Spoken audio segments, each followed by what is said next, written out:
Welcome, everybody. Good evening.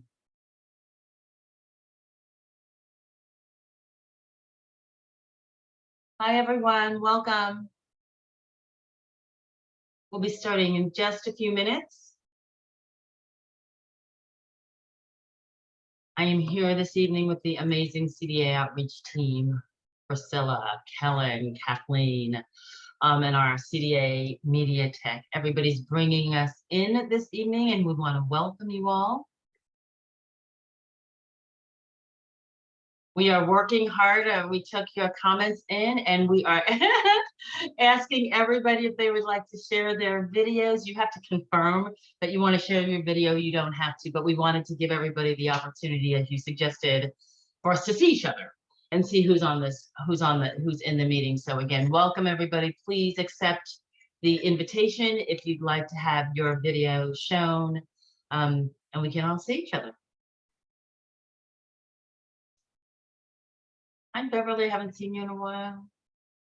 Hi, Liz. Good to see people. Hi, June Farmer. I know you're out there kind of like quietly, but I see your name. Good to see you. Everybody, welcome again. We're just getting people in. And again, you have to accept the invitation to have your video shown.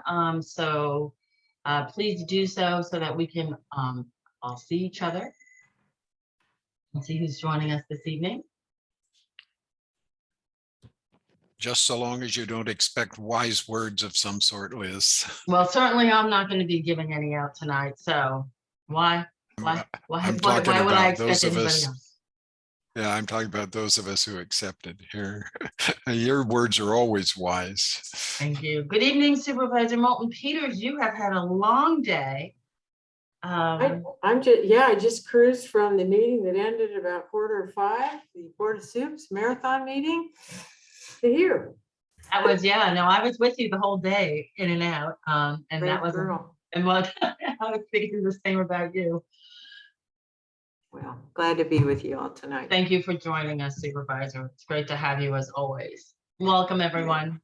We're going to get started in a few minutes, but I want to make sure that everybody gets a chance to come in and they can accept whether or not they would like to have their video shown or not, which is fine, your call. Just want to make sure that we are responsive to people saying that they wanted to see each other on the screen, and because of my lack of technological abilities, I wasn't able to do that last time, but we can this time, so welcome.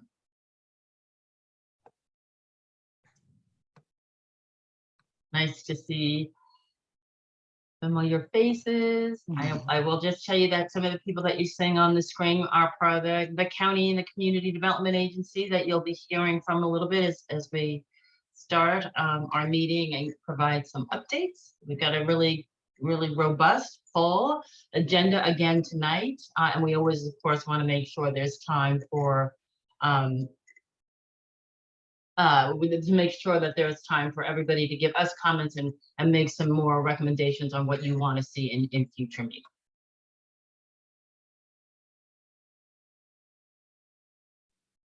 You know, Liz, some people are coming into the participants group, and we may have tried to make you a panelist multiple times. We're just trying to capture everyone. Do you think that we can get people to raise their hands if they've not been offered to be a panelist, so that we can see like who doesn't want to be and who does? Yeah, go take it away, Kathleen. You do it.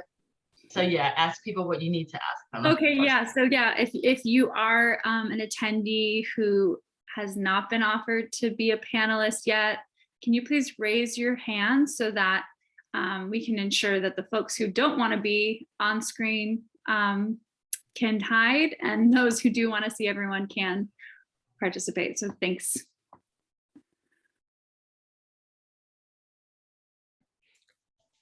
What is the difference between a participant and an attendee? I mean, a panelist and an attendee? We found out that the way to host these meetings, if we wanted to be able to see everyone, you would have to become a panelist. So everyone is technically an attendee, as well. You just have the option to be able to see everyone else on this meeting. Okay. Mhm.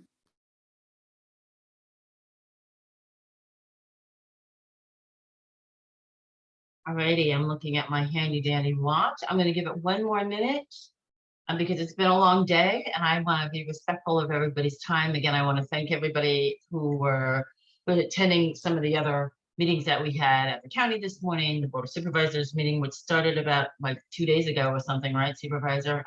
And just ended about a half hour ago.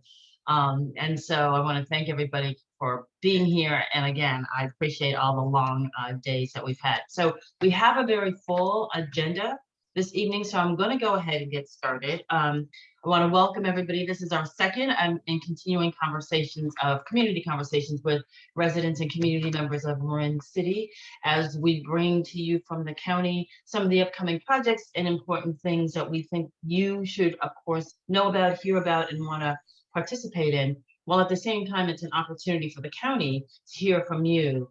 Okay, Barbara Bogart's hand is raised. Barbara, did you need to, are you trying to share your screen? Can somebody just help Barbara? I see. Okay, thanks. No, I have a question Oh, yeah, about your agenda. yes. I'm wondering if the housing element conversation is still on your agenda, because in every other unincorporated community, a housing discussion was a separate meeting, not one element out of 6 on an agenda. So I'm wondering if that's still on your agenda, or if you're going to hold a separate meeting about it the way you did in other communities. Thanks for the Thank you, question, Barbara. Barbara. I'm I gonna was let gonna Barb, get to I'm gonna, that. excuse me, I'm gonna let Lily at the time when we get to the housing element update, I'll let Lily address that one. Okay, but thanks for bringing it up. I think she's aware. So let's go through the agenda so we can get to that, Barbara. And again, I'll let, unless Lily wants to talk about it now, I want to make sure that I get to the updates before we do kind of what's on today and what's going to go on in the future, but I appreciate that. Sure, thank you. Sure, of course. So this evening's agenda, we're going to hear first from our supervisor, and then I'm going to give you updates from the January meeting. There were several items that were raised, and I want to make sure that we get back to people about those things specifically. Then we're going to have a minute or so for people who want to make community announcements that are happening in Marin City that you may want other people to know about, and the county may also have the opportunity to give a quick announcement of any upcoming events within the next month. That'll be followed by a presentation by Liz Lewis from our DPW department, who will be giving us a flood update, which was something people had asked us about. And then we'll get to the housing element, and that will be Lily Thomas, and Lily will address, Barbara, not only your questions, but we'll talk, specifically about some of the proposed housing sites here in Marin City, a really important conversation. So without any ado, let me welcome Supervisor Moulton Peters. Thank you again for coming here this evening. Great. Thank you for having me again, Liz. I just wanted to welcome everyone. Thank you for joining us tonight. Thank you to all the staff and the residents who are here. We have some very meaty topics tonight. The flood update there. I know there's a lot of good projects that are in the pipeline to address flooding in Marin City. I look forward to hearing more about that. And then, of course, the housing element is something that everyone in the county is learning about at this point in time. And there's opportunities to provide input and ask questions to shape the future of housing in this community as there is with other communities. So thank you again for inviting me. I look forward to putting on mute and hearing from everybody else. Thank you, Supervisor. And at this time, I'm going to give some updates from our January meeting. And there are people here that are going to actually respond to the updates specifically. And the first one that came up that I want to get back to everybody on was from Rob Carson from DPW. If you recall, if you were here last month, there was a proposal to submit a grant, the California Clean Grant, for some of our beautification projects here in Marin City. Rob couldn't make the meeting this evening, but he wanted me to read this response to you. After reviewing the grant guidelines and the proposed projects very closely and discussing them with representatives from Caltrans, the county decided not to submit an application for the Clean California Local Grant. Eligibility under the grant was not to eligibility under the grant was increasingly restricted to shovel-ready projects that would transform public spaces blighted by litter and graffiti. Unfortunately, given the very short timeline offered by the state, many of the projects proposed by the community were not eligible because they were not yet shovel-ready with engineered designs, or were proposed on private property or on a property that wasn't controlled by the county. We're very disappointed that we were not in a position to benefit from this funding, but Bob also wanted to make sure that as any new funding comes down for any of the projects that were proposed or not, we'll make sure that we bring them to you. I wanted to give you that update from DPW.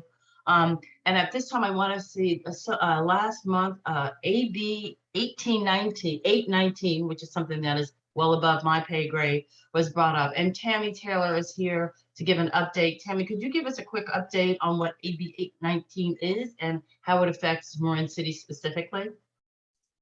Sure. Yeah, it's going to be a really quick update. But yes, AB 819 passed as of this year. And basically what it did was kind of forced county governments, especially to start communicating and being transparent with the public more online than ever before.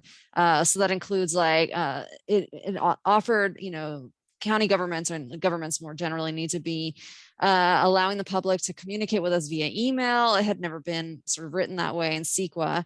And also things need to be posted online. The county had already gotten ahead of this long before. Things have been posted online. We have email listservs where people can sign up for updates about projects. But this basically put it into, CEQA now. So it's in a lens that's more broad across the spectrum, not just for County of Marin. So basically what it's about, law is about making it more transparent and offering more opportunities for people to comment on projects that are going through the CEQA process. And like I said, we've already been ahead of this, and also posting documents, whether it be during the process or even after the process, and having them online for people to search for them. So that's what, in a very quick nutshell, what AB 819 is. And like I said, the county had already been ahead of this long before, but this basically gave us some tools to now be able to transfer some of this information into the state clearinghouse, which is the state agency that oversees CEQA for the whole state.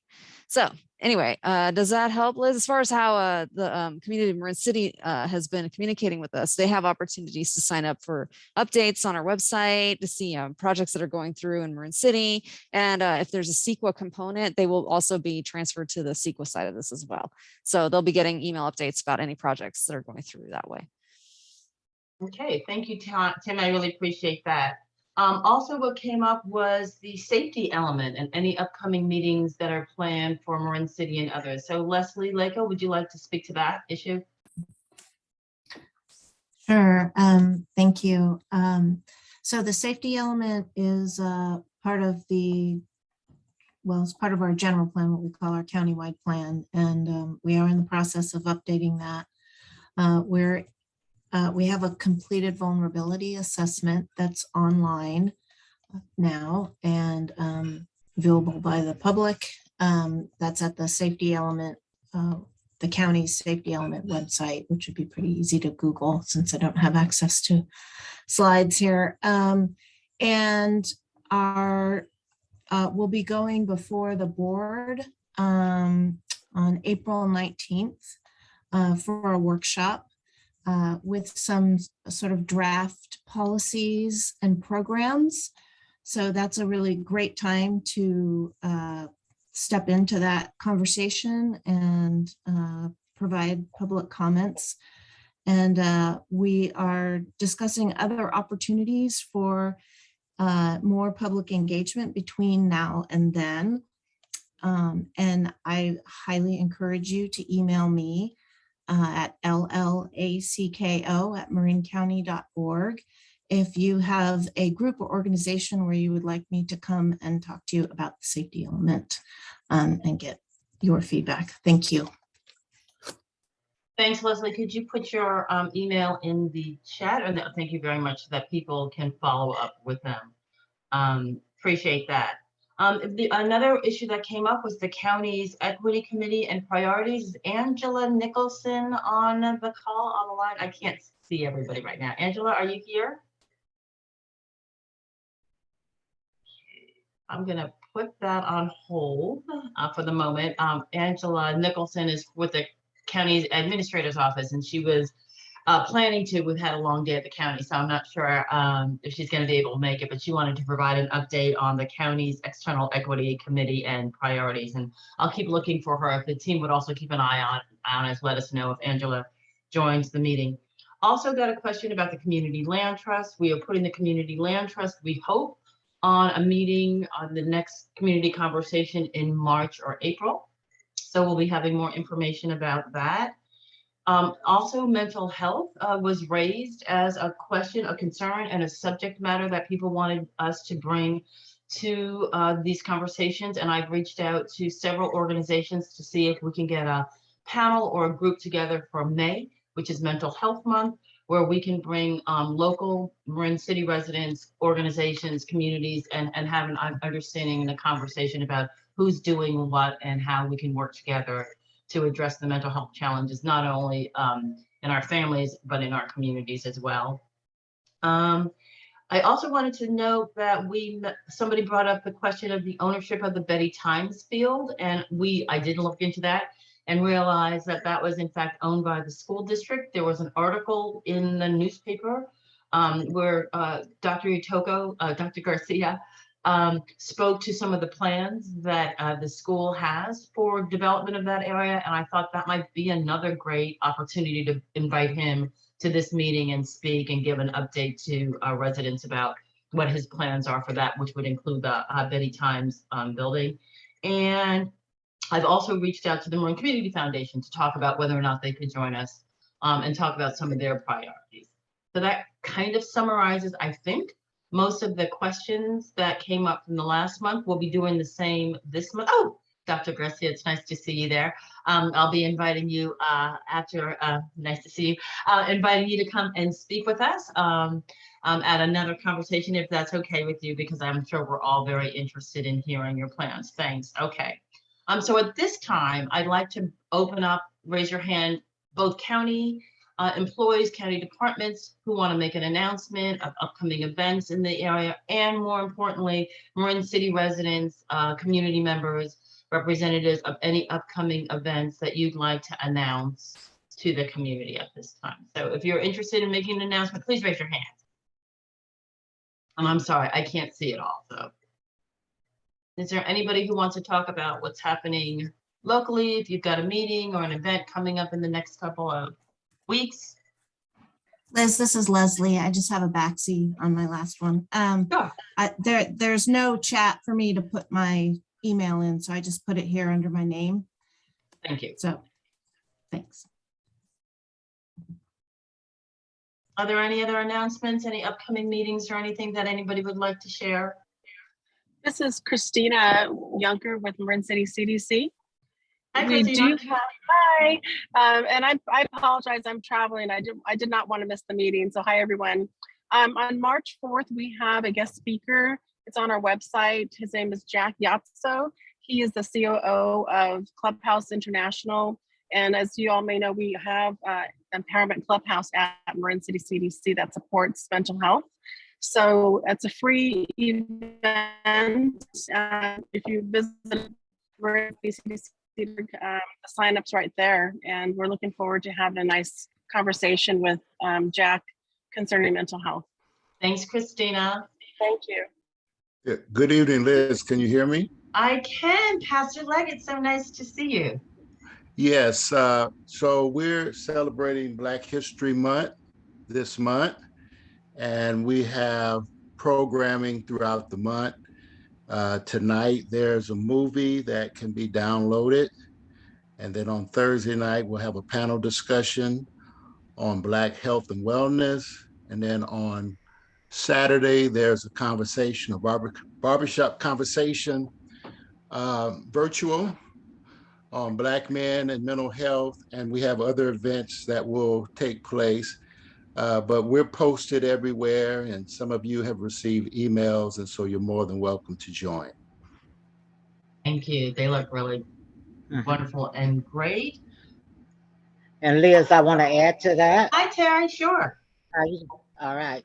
So on February 26th, the Marin City Community Services District, in partnership with a number of organizations as well, as what Reverend Leggett is doing, we're partnering together. But on this event, starting at 10 o'clock, we're going to have a human rights march around the community. Then at 11 o'clock, we're going to start our program. Our guest speakers are Senator Mike McGuire and DA Diana Becton. And then we're going to have the Golden Gate Residents Council, Marin City Climate Resilience and Health Justice, the Marin City Community Services Districts, a number of young people, musicians, music all the way around. And it's going to be an awesome event. And so we'd like to invite you all to come on down. If you want to march in the Human Rights Parade, you can meet us at St. Andrew's Church at 9:30.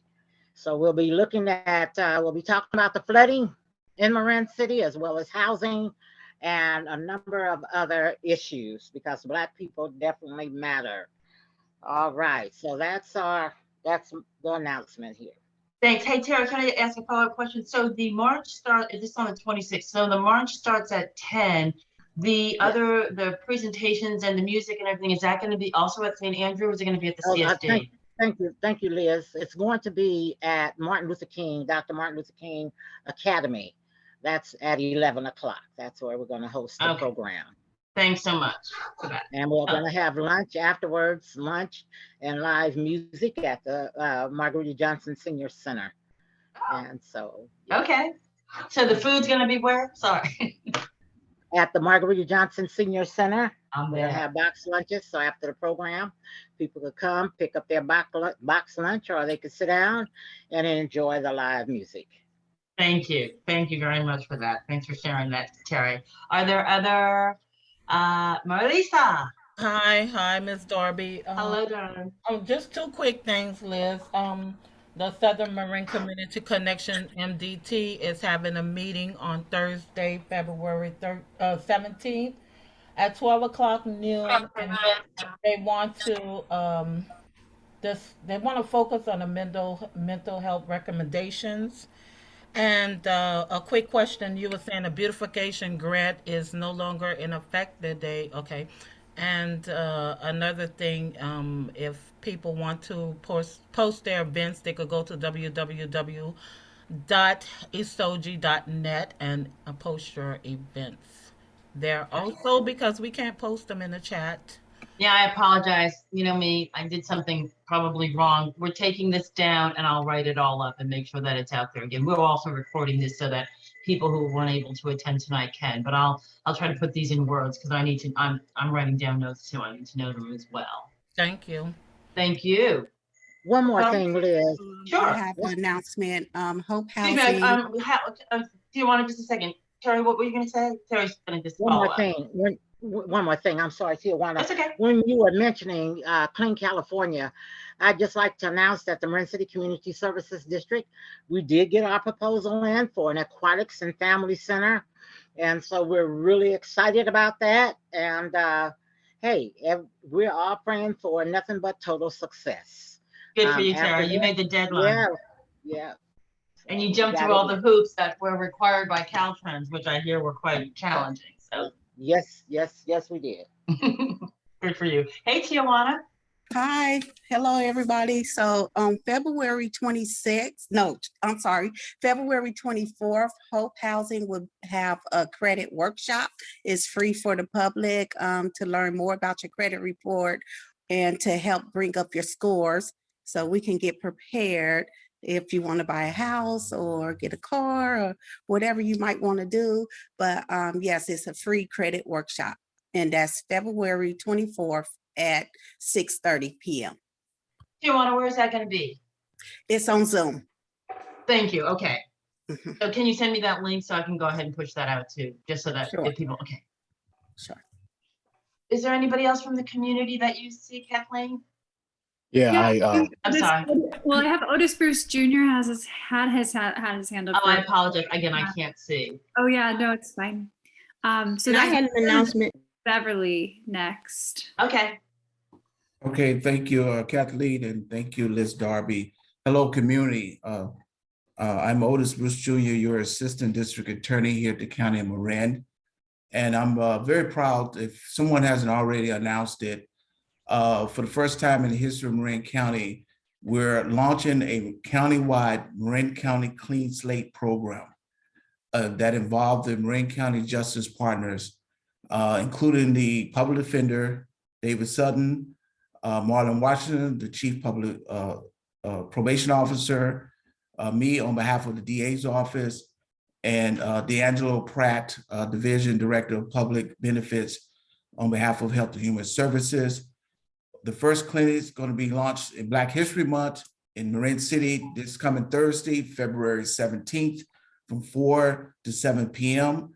in the parking lot of St. Andrew's Presbyterian Church at 101 Donahue Street in Marin City. We're going to have a station for vaccination, and we're going to have 4 tables of representatives from all the government justice partners. So anybody who want to ask questions, to engage on the process for dismissal of criminal convictions and expungements, how do you clear your record, how you get your record cleared with DMV, what's the process for reducing a felony to a misdemeanor, how the Prop 47 works, early termination of probation, how do you get a certificate of rehabilitation, how do you seal your criminal record, your juvenile record, how you access public benefits through Health and Human Services, such as Medi-Cal, CalFresh, SSNI, General Relief, Cal Work Services. And also, we're gonna have an expert on immigration relief. We have an attorney in our office, and the public defender has an attorney in his office who are expert on helping people to process paperwork on immigration relief. I have a victim witness advocate there who's bilingual. We have a couple of people there who are bilingual in Spanish. We're going to be carrying this throughout the county. We're going to start in Marin City, then we're going to the Canal, then we're going to Novato, then we're going to West Marin. And then within probably 6 months, we're going to circle back and do another cycle of this program through each of the communities. We're going to try to hit all 5 supervisorial districts to make sure we hit all the supervisors districts in the entire county. So this is the first of its kind in collaboration. I'd like to thank Bonita Mclaren, the Health and Human Service Director, for being a partner here. I'd like to thank Marlon and David and D'Angelo. I'd like to thank Lori Fragoli for helping being a partner here. And also I'd like to thank Felicia Gaston and her Performance Stars. They distributed 1,000 flyers, volunteer, didn't cost us anything, to 1,000 residents. And she's about to distribute another 1,000 flyers tomorrow, I think, to remind people. So please, if you ever had a question of what goes on at the Civic Center and you want to ask it, I'm looking for at least a couple of 100, 300 people to show up. Come out there this Thursday from 4 to 7 p.m. Talk to the attorneys, talk to the Justice Department. Thank you, Liz. Thank you, Otis. That sounds very exciting. That sounds like you're going to do a lot of work in 3 hours. I think you're going to be there from 4 to 7 at St. Andrews. So I appreciate all the efforts. It's a good thing. It's just a launch. And so anybody coming should bring any relevant documents, information. You're not going to be able to address anything as though you were in court, but you can be, information is power. And a lot of people don't have information. That's why they get frustrated with the process, because no one really is transparent with them how things work. So we want to stop that in Marin County. And this is the first launch. And there was a news article that just came out of a press release. So I'm hoping most of you have seen it. So thank you again, Liz Darby. Thanks, Otis. Kathleen, do we have anybody else? Do you see a hand raised? I think No, we have Beverly and then Damien. And then I also just wanted to let you know that Angela is here now, so she can speak to the equity initiative. Okay, let's hear from Beverly first and then Damien. Hi, Beverly. Hi, thank you for allowing me to speak. I'm on the phone with Sharika actually, and I just wanted to let the community know that I've been working with Sharika Gregory for about 4 years, and she's been volunteering here. We've done several events on my parking lot here in the 200 lot. Well, on Saturday, the 26th, right after the event for Black History and Dr. Martin Luther King, we're having an African dance class, and it's Sharika Gregory and the Transcending Arts. They're collaborating, and it's about building healthy relationships in the community through African dance and drum circle. And the reason why I'm just so stoked about this is because I've always had to go over to Oakland to have an African dance class. So I'm really stoked about this. So I just want the community to know that we'll be out there drumming after the event on the 26th from 2:30 to 4:30. It's featuring a young man who's volunteering. His name is Jameo Brown. He has drummed for Stevie Wonder, Carlos Santana, Q-Tip, and there's a brother, Kakei. He's going to be teaching African dance. So it's the 26th of February at 2:30 at Rocky Graham. So when you finish celebrating over at the MLK, come on over and get your African dance on. Okay. So Beverly, I can go ahead and eat with the Yes, and come and then work I it can off. dance like no one's watching with you. Okay, I'm good with that.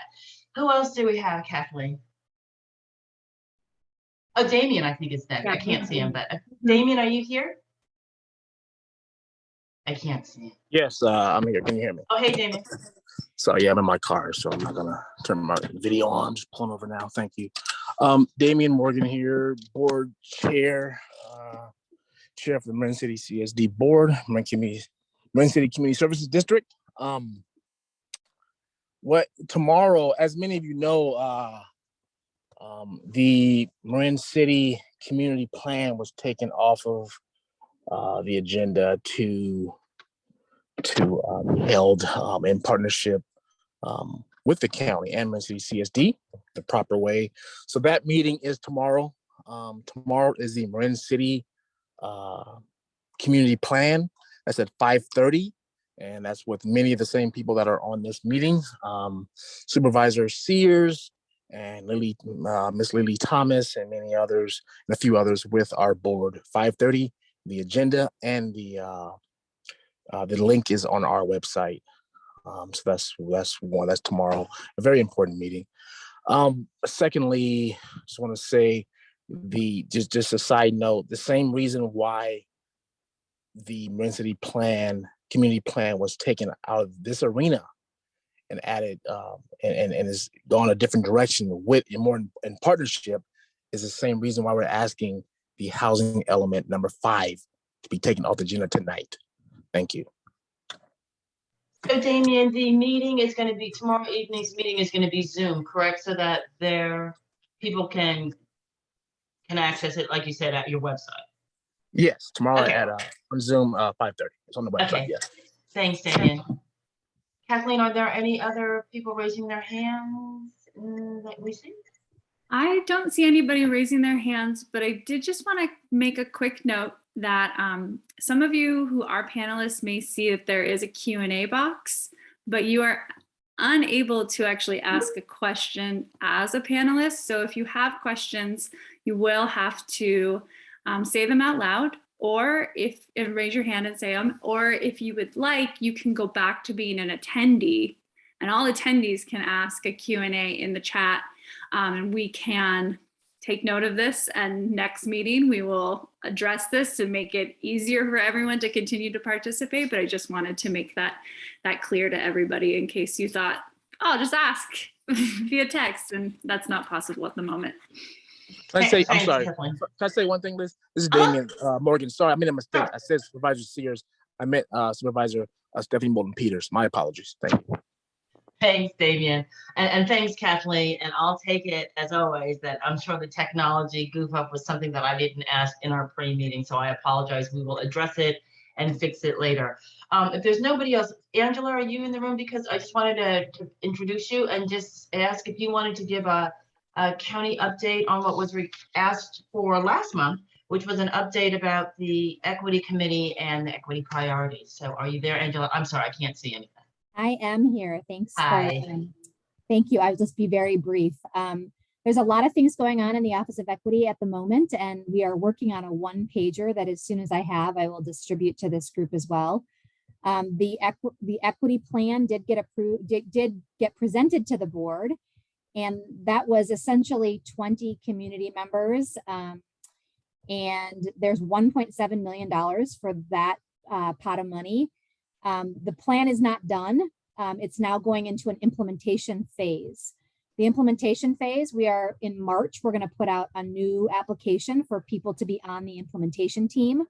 So I really hope people from this group would apply to be on the implementation team to actually help us make sure that the services that we deliver out into communities are what community needs and are meaningful. And so that's a brand new process, and it starts in March of this year. The application's in March, and then again in June, we will actually start the work. So I hope that there's people from this group that will apply. That's a 1.7 million. There's a separate pot of money, a $5 million ARPA set aside for racial equity. 2.5 million is being spent on department equity initiatives, and those are in partnership with communities. So as those applications come in by departments, we are evaluating them to see if they're actually in partnership with community groups. The money has to be spent in communities that have healthy places index scores of under 70.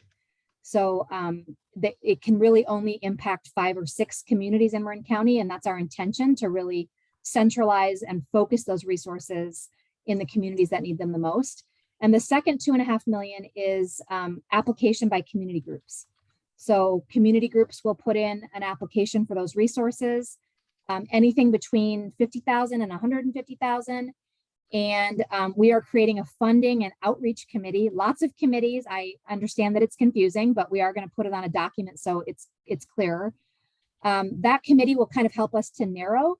And then the goal is that the projects that are feasible would actually go to a community vote.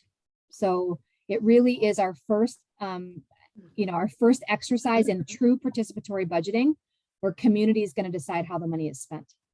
So I just wanted what we're planning on doing, and I can reach out to the CSD board. We'd like to do a presentation on that participatory budgeting, what we're doing with participatory budgeting, and we'd like to, hopefully co-sponsor a night where we can talk about the process in Marin City and answer any questions and field any inquiries that community members might have.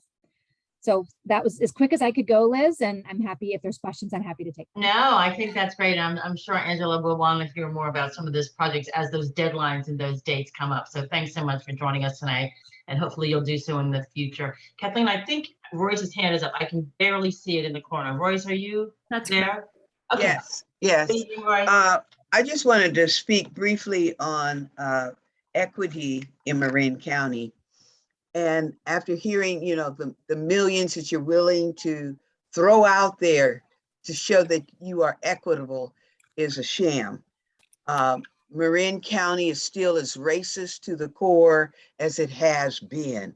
And, I hate to bust your bubble, but environmental health, now that's, and the rats. I know you've heard about the rat situation, the infestation at Golden Gate Village. Environmental health is nowhere to be found, and it hasn't been found in years, all the way back to when Charles McLaughlin was our supervisor and Dan Nackerman was the executive director of Golden Gate Village. Reason being, at that point in time, residents were actually, environmental health was coming out and doing their due diligence like they do throughout the county. However, because of that, there were lawsuits. Many residents sued the housing authority and prevailed because of the black mold living conditions. Well, with that backroom deal, environmental health does not come to Golden Gate Village. Now, does that sound equitable? And I've heard all kinds of excuses. I've even told Liz how the truth about it.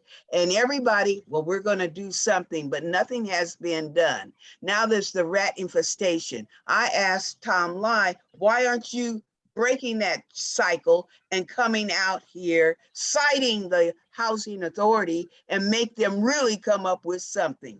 But again, to, on deaf ears. So I'm just putting it out there. If you're going to be equitable, equitable means that we're both at the same level.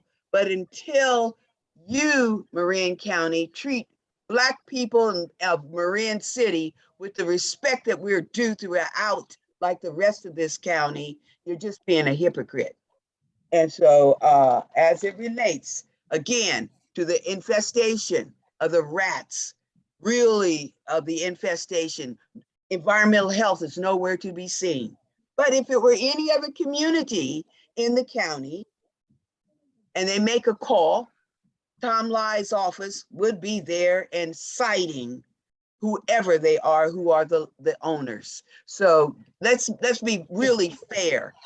Let's be really fair. And instead of just hypocriting along, throwing millions just to say, we're not being racist, we are equitable. You're only fooling yourselves.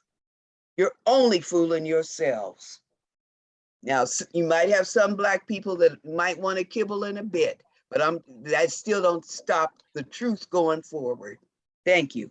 Thank you, Royce. Thanks. Kathleen, do we have anybody else in the Yeah, audience before we have Bonita Mclaren. She would like to speak. Director McLaren, I can't see you. Welcome after your very long and successful morning, afternoon. Welcome. Hello, everyone. Sorry that I'm not on the video. I'm having a couple of things going on at home. So I just wanted to let everybody know that I am on the call tonight. I am listening in. I can't answer the question about the situation at Golden Gate Village, but I'll certainly look into it myself. I also did want to thank Otis for his partnership. I'm looking forward to our department collaborating on Clean Slate. And I want everyone to know that we're still committed to bringing a Health and Human Services hub to Southern Marin this year in 2022. We're still looking for a space, but as soon as we're able to make that happen, it is our goal to do that in 2022. And I just want to thank everybody for your collaboration and your support. And I look forward to doing more work in collaborative partnership with the residents of Marin City. Thank you. Thank you, Bonita. Kathleen? Yeah, we have two hands raised. We've got Aura next, and then I have Ava. So Aura, you can unmute yourself and speak. Thanks. Yes, I wanted to gently follow up with what Royce said. As someone who has worked in a lot of different community development agencies around the Bay, there is a housing inspection, building inspection, that most residents are able to go and make a complaint. And I'd like to see that be addressed. I mean, Royce said a lot, but the point is, as soon as possible, that people at Golden Gate Village have the right to make a complaint if they feel that what's happening has not met many years of requests for things to change. And I believe that they are due that right. And I think that's a very strong point that needs to be addressed as soon as possible. Thank you, Aura. Kathleen, do we have anything? Yeah, we have Ava. Oh, Ava. I'm sorry. Hi, Ava. Hi, can you hear me? We can. Terrific. Thanks. I wanted to just let people know that a woman from Marin County who's now living in Southern California actually helped get some legislation passed. And while this doesn't directly relate to anyone here, I wanted to let people know about it. It's AB 362.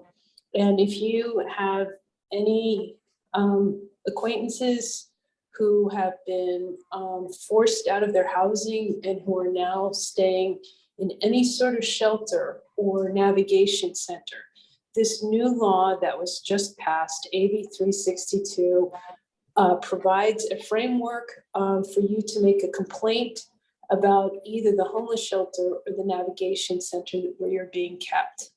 And I think it's really important for people to know about it. I've been asked to let people know about it. I also just wanted to say that I sat through 5 hours of public comment, or 4 hours of public comment and presentation on South Alicio Drive, which is a project I'm supporting. But I do want to say that there did appear to be, a kind of disconnect between how much the supervisors were in support of South Alicio and what you could kind of call foot dragging when it comes to Golden Gate Village and certain obvious issues. And I also just wanted to point out that even within homeless services in Marin County, what we're seeing in San Rafael with the police-run internment camp for unhoused individuals, that is a majority Black and Latino camp population at that camp. And it is literally the worst conditions of any homeless encampment in the county. I've been to all of them, and it's so there is that inequity. But for the meantime, if you know of anyone who's currently in a shelter, that camp counts as a navigation center. They have a process now, and you're free to get in touch with me or just Google AB 362. Thank you for your time. Thank you, Eva. Kathleen? I do not see any additional hands raised. Well, thank you, everybody. That was really great. I learned a lot. I'm going to get this all down. I'm going to be clearly eating and dancing for the rest of February in Marin City. Now, and it's at this point I'd like to introduce Liz Lewis from our Department of Public Works. Liz, are you there somewhere? I can't see you. Do you have a presentation that you'd like to share? Liz will be talking to us about a flood update, and afterwards we're going to go ahead and ask for questions from the Q&A. Is that correct, Kathleen and Priscilla? And so you can put your questions in the Q&A or you can raise your hand. So we'll be first going to the questions in the Q&A, and then we'll be taking questions directly from the audience. So Liz, are you ready? Yeah, I am. Thank you, Liz. Thank you, everyone, for having me tonight. I wanted to give you a quick update on what's on tap for Marin City. So I am going to share screen here. Let's see if this works. So can you all see this worksheet that's up here? So this is a flood zone 3 work plan for Marin City. So I'll give a quick explanation.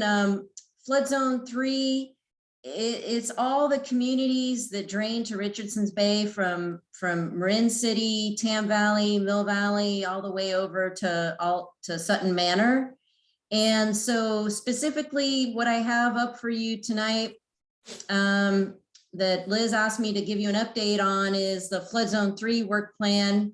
And just sort of we've got some work, sort of one of the foundational studies was 2018.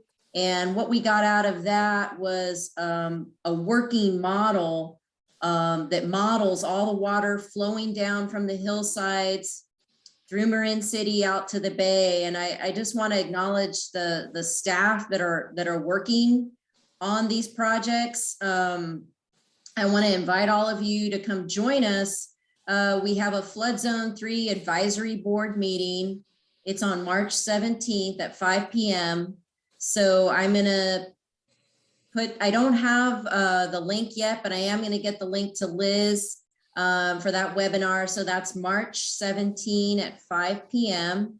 And our staff that are working on these projects, including senior engineers, Hannah Lee, Roger Leventhal, and project manager Felix Minot, they're all going to be there at the meeting giving updates about these projects. And also we've had also terrific support kind of on special assignment with Tony Swan with Marin County Parks. So he's been supporting the flood district as well with these projects. And so one of the bigger projects that we're still working on access to the pond for these projects, but Roger Leventhal's been working on an updated drainage project through the pond to reduce flood risk in Marin City.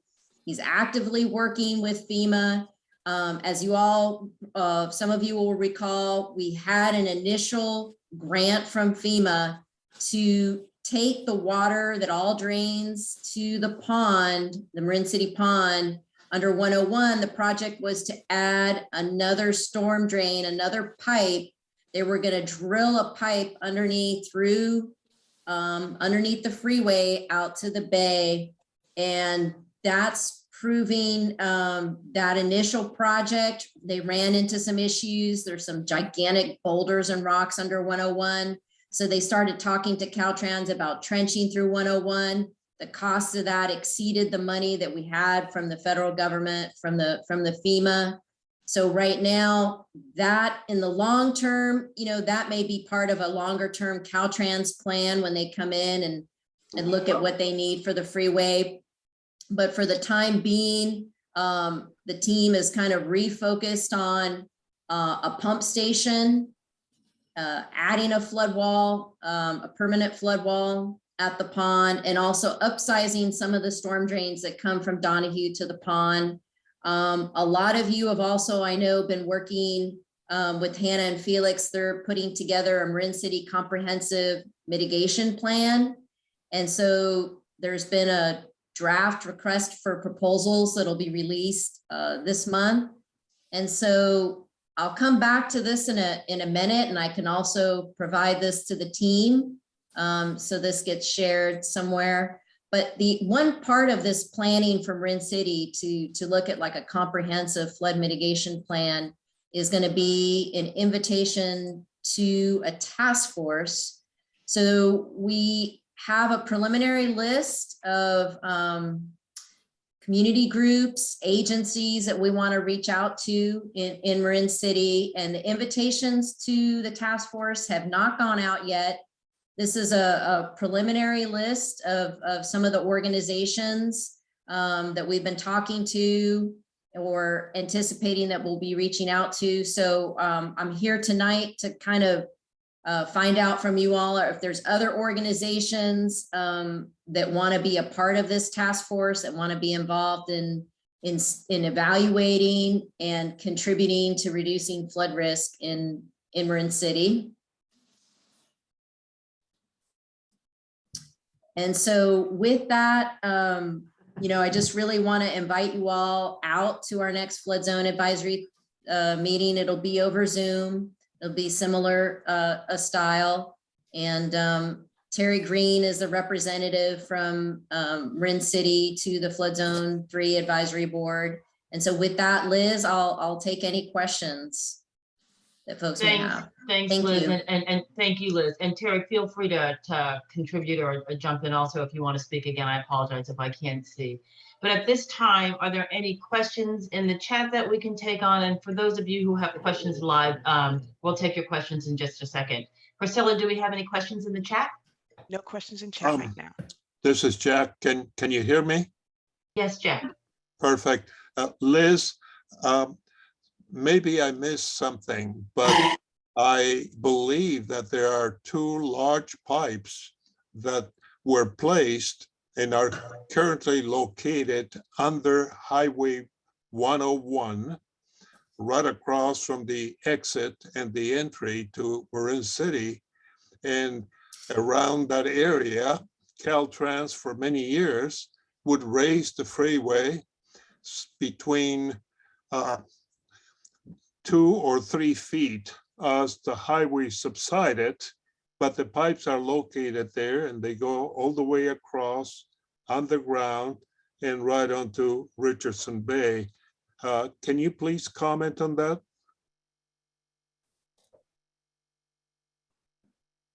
So yeah, there's several pipes. And so another project that we've been working on with Rob Carson, who you all met at the last meeting, is to map the entire drainage system within Marin City.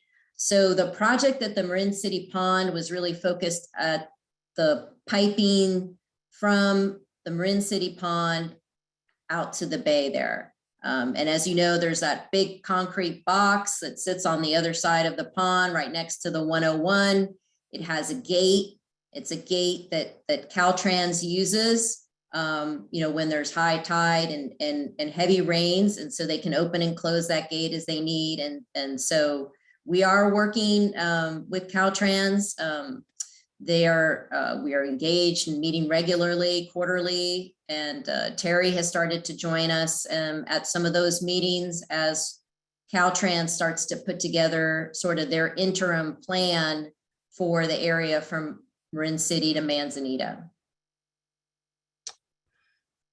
Well, that would be a very, very important, significant element to be dealt with and have Caltrans fix and take care of that by even placing a pump in, or at the very least, have the gates functioning the way they are supposed to.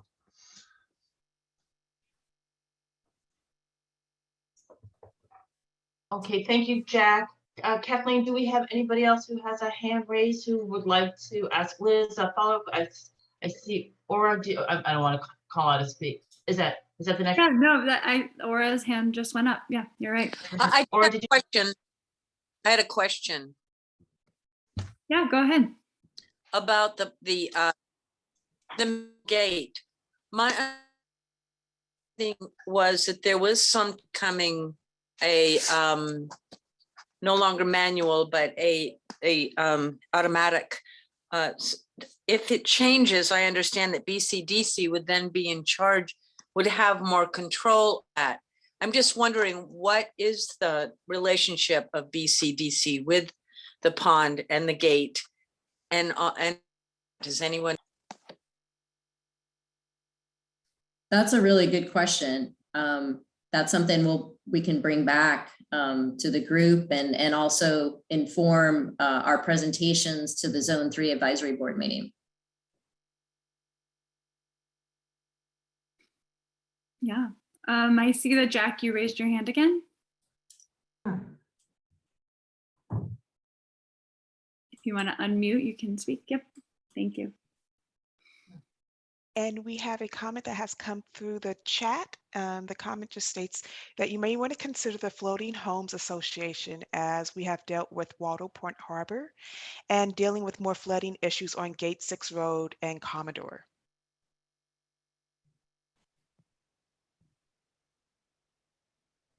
Thanks, Priscilla. Good comments. Kathleen, any other questions from the audience that you see? Yeah, I see that Terry Green has raised their hand. Hi, Terry.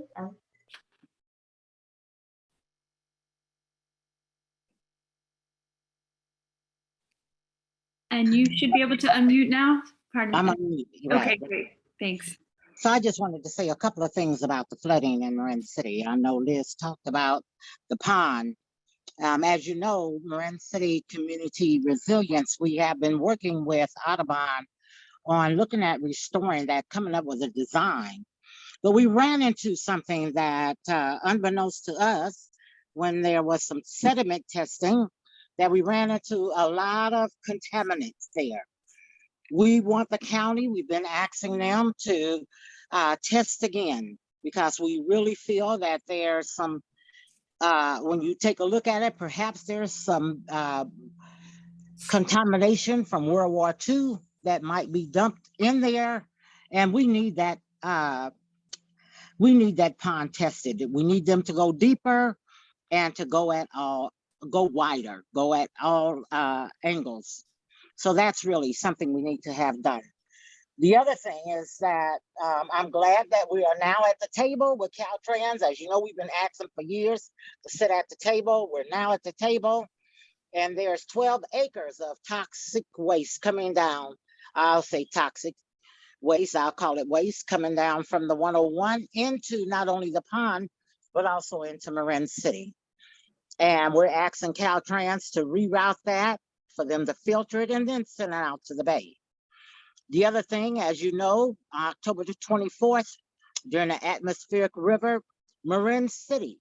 And now we didn't get much press at all, but we had anywhere from 3 to 4 feet of flooding. Other communities with 12 inches of flood. Oh man, they had it, and the IJ really dealt with them, but not with our issues. All that contamination coming together, and our folks had to walk through that to get into Marin City. Not only that, we also had sewage coming up out of the pipes, and our folks had to walk through that.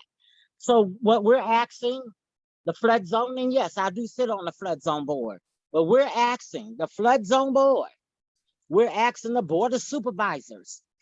We don't want a Band-Aid when it comes to a drainage system for Marin City or laying pipes in Marin City.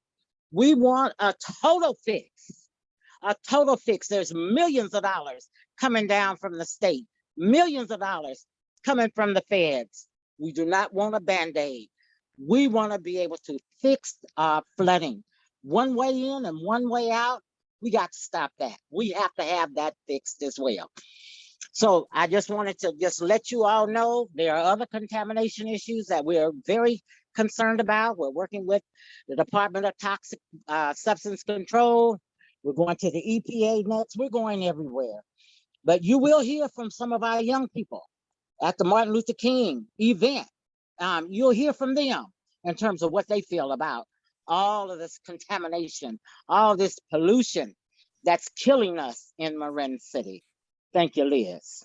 Thank you, Terry, very much. And Liz, I don't know if you want to respond, but is the scope of those projects and concerns clearly that Terry raised, are those going to be part of the discussions in your advisory group as you form this? Okay, I'll let you speak to it. Yeah, and that's also going to get captured as part of the Marin City flood mitigation plan going forward. Okay, thank you. Thanks, Liz. And again, thanks, Terry. Kathleen, do we have anybody else in the audience who would like to speak to this issue? I do not see any additional hands raised. Well, again, thanks, Liz. As always, I'm learning a lot every time we have one of these meetings about things that I just don't know about. So thanks to everybody who raised some questions and some concerns, and Liz will be circling back to get some more follow-up with you as our meetings progress each month. And so at this time, I'd like to introduce a person most of you probably already know, who is our Assistant Director here at the Community Development Agency at the county, and that is Lily Thomas, to present on the housing element. Lily? Thank you, Liz. Good evening, everyone. I'm also joined by Aline Tanillian, who's going to be giving part of the presentation later on, and she's going to be getting it up and sharing it. But before she does that, I just wanted to address a couple of the questions that came up at the beginning of the meeting about the, where we're presenting this meeting or this presentation. So we've been doing this same presentation that you're going to hear throughout the different parts of the county. If the CSD would like us to present, I'm happy to schedule something with them, and maybe we can talk about that more afterwards. I'll reach out to Damian and Terry about scheduling it specifically with the CSD, but what we're trying to do is just make sure that we get this in front of as many people as we can. And so that's our goal. And the intent is just to make sure that as many folks as can hear about what we're doing with the housing element and get feedback from them. So we're having a little bit of technical difficulties, I'm going to see, as usual. So let me just see if I can share my screen or not. Sorry about this. After all these years, one would think that we'd have all of this down smoothly, but not so much. Just a second.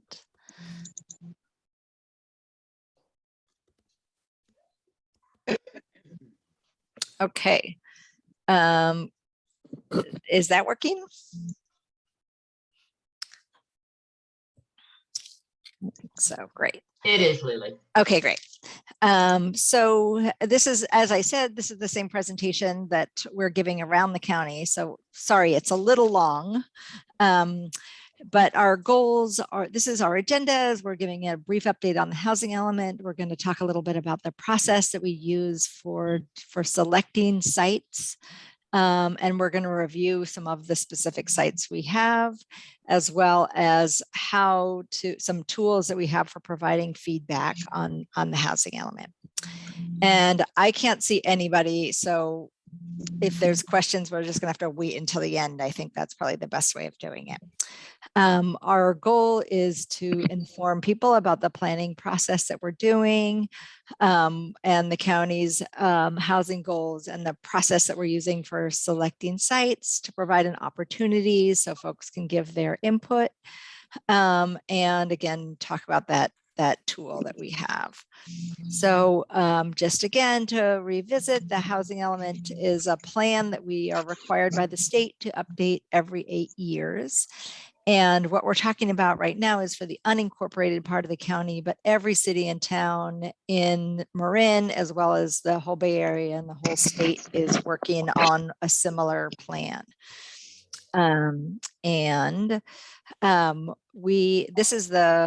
There's a certain number of homes that we need to plan for, and the whole Bay Area as a whole has to plan for a little over 400,000 homes. The county, including the cities and towns, has about 14,000, and then the unincorporated part of the county is about 3,500. So it's a big number. It's a lot more than we have previously had to plan for, and it's going to be a challenge for our county. And let me go here. So this slide, it should show the very low should be broken out between very low and extremely low. Half of that is extremely low, but we plan at housing for all income levels, from extremely low, very low, low, moderate, and above moderate. So there's housing at all of those range, and the very low actually should be split out, half of it as extremely low. And I do know that, often some of the housing that's in the low and very low category can be too high for some of the folks who work and live in our communities. So there, just to note that there is also some lower than that we need to plan for. Okay. And just to also note that you'll see our last housing element cycle, we only planned for 185, and we didn't even meet that number. So this is a big stretch for our county. Some of what we did a whole kind of session on learning about what the needs in our community, and we also looked at data. So we've done kind of a compilation of what we heard from the community, and then also looking at the data, and we've seen that a couple of things that jump out. Renter households are fairly small, but they have increased since the 2010 census. They've gotten a little larger. So when we plan for housing, we need to think about housing that could accommodate a little bit larger renter households. And then there continues to be a significant number of folks who are cost burdened and more renters than owners, not surprisingly.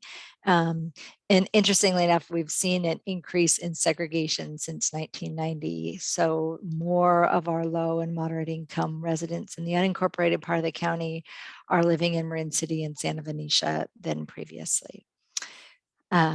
And just to kind of jump into the housing sites portion of the conversation, when we are evaluating where sites can go, the first thing that we start with is what is going to be required by the state. So the state has really specific requirements about, is there an existing use on a site where you could accommodate that housing, where you could meet that housing, or is that use on the site a barrier?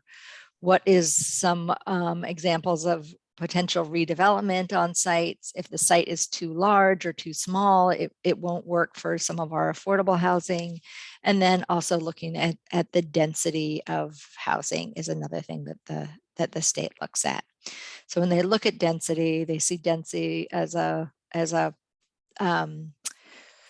proxy for affordability, and really because land is so expensive in our community, and because construction costs are so expensive, that it's really hard to develop a single home on a lot that's affordable. And so you usually have to have increased density to make that affordable. So affordable housing tends to be a denser type of housing.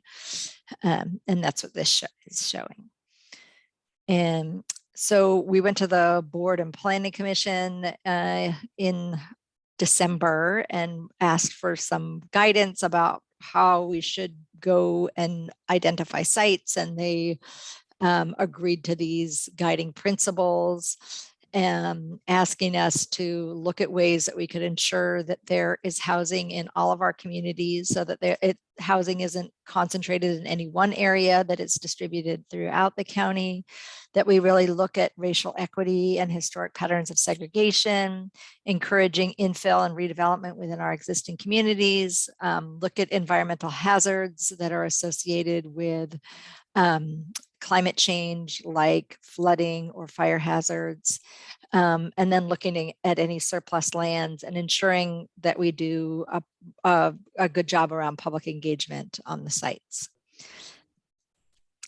We've also looked at, and the type of sites that we looked at were in these different categories. And we've just first started with, like, what's the biggest list that we could have of all of the sites that are out there that could help us meet housing. And now we're going out and asking people for feedback to narrow that list down. So we started by looking at where are any vacant sites that are already zoned for housing. Are there any projects that have been approved, but they haven't been built yet?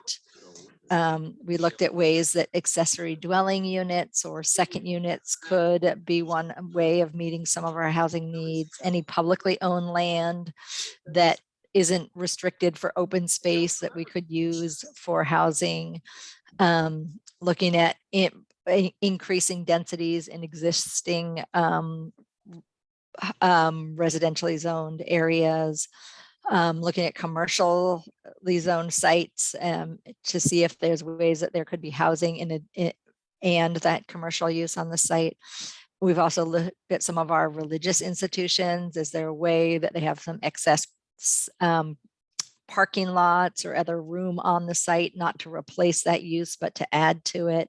And then if there's any excess, if there's any school sites that are not being used, whether that could be a source of housing, as well as looking at converting existing multi-family housing to affordable.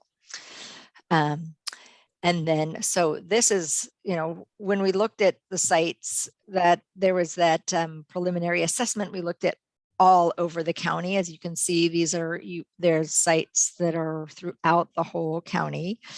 And we've started with about 150 sites, and we have more units on all of those sites than we actually need. And so what we're doing is going around and getting feedback on them. And let's see. One of the things that we also have to look at when we're evaluating sites is what the realistic development potential is. There's a lot of steep sites in the county that need to be addressed, et cetera. So we actually have to adjust down what our zoning analysis is to ensure that what we're proposing is really realistic development based on what's in our communities. And so when we started, we looked at, here's some different ways, but the bottom line with this slide is we don't have enough sites currently zoned that can meet our lower and moderate income housing. So housing that would serve lower and moderate income households. We don't have the zoning and sites that could meet that. So we're going to have to do something about that. And that's part of the conversation that we're looking at. So what we have done is come up with 4 different ways that kind of focused on 4 of those guiding principles. And each of the kind of sites tries to incorporate all of them, but one of those scenarios is highlighted. And so, for example, in the addressing racial equity and historic patterns of segregation, in that scenario where we have sites, we have said we're not putting any additional lower income housing in this community because there's already a significant amount of it. And so that distinguished it from some of the other scenarios. And Aline is going to talk a little bit more about them when we get to that tool of it. So if now I'm going to pull up, this is a map again of all of those sites. And Aline, can you share your screen now? Sorry, it's Aline, I can't hear. Sorry, tech difficulties. I need someone to assign me, I think, as a panel. Okay, if somebody can assign Aline as a panelist. So actually, I think you need to stop sharing, then I can share. Oh, okay. So I'm going to stop sharing so that then she can pull up the map and we'll zoom into the Marin City community. But before she does that, I just want to make sure that we see that so all these little dots are the sites throughout the county. So you can see we have some in West Marin, we have some in Sleepy Hollow in San Anselmo, there's some in the San Geronimo Valley, as well as in northern Novato. Novato, there's fewer because most of the land is not unincorporated, but you can see we have it throughout all the unincorporated. Okay, I'm going to stop sharing and let Aline pull up the map so that we can get a little bit more specific on the sites that are in this community and zoom in on them. Okay, so you'll see that the Gateway Shopping Center is a candidate site. And to be clear, these sites are under consideration, but as I said, there's more sites than we need. And so I just want everybody to know, and I've said this all throughout, that this is a zoning exercise that we did. And these sites have not been selected to be in the housing element. They're just under consideration. And so that's what we're having this conversation about. That's a pretty big site that could be redeveloped with up to 180 new homes on that site. And they could be at a range of affordability. Again, those different scenarios that Aline's going to talk about a little bit more, in some of those scenarios, there's fewer at different affordability levels. We've also had some potential on a number of the different religious institutions where there could be some capacity to develop some housing in addition to on some parking lots or in addition to the church. So you can see that there's 3 of those in the community. And then you'll also, I think, there's 15 on that one at the Cornerstone over here. If you can zoom in on the Cornerstone. So, we have 4 on that one, and St. Andrew's Presbyterian. Oops, if you can zoom out. Sorry. 13. Okay, and then you'll also note, if you could zoom out a little bit more, Aline, that the Brown site, which is 825 Drake, that's what's called a credit site because it already has its entitlements, as you know, but it hasn't been built yet. And so we don't know if it would be built, but it is, that is considered a credit site. And then there's one more site up to the left over there, which is that property up on the hill that has been under consideration, and that the zoning analysis thought that they could accommodate up to 25 homes that were above moderate. So that's a lot to take in. I think Aline's going to quickly give some oversight about the tools that we have for providing feedback. And then I want to answer any questions that you have. Great, thanks, Lily. So what I'll do is I'll go back to the main page to show you all some of the tools that are available for feedback. So one of the main tools that you may have heard about already is the Balancing Act tool, and that can be accessed from the main page, which we'll drop the link in the chat in just a moment. It's available through the quick links here and through this icon on the bottom right. So when you click here, you get some information about Balancing Act, a link to a demonstration video, some FAQs. We're also holding some office hours, which we'll offer some more information about in a second. We're actually posting that right now at the same time. And we have here some instructions on how to use Balancing Act and the 4 scenarios that Lily mentioned. So as noted, there's one scenario for countywide distribution, one that emphasizes addressing racial equity and historic patterns of segregation, one that emphasizes infill and redevelopment opportunities, and another that considers environmental hazards.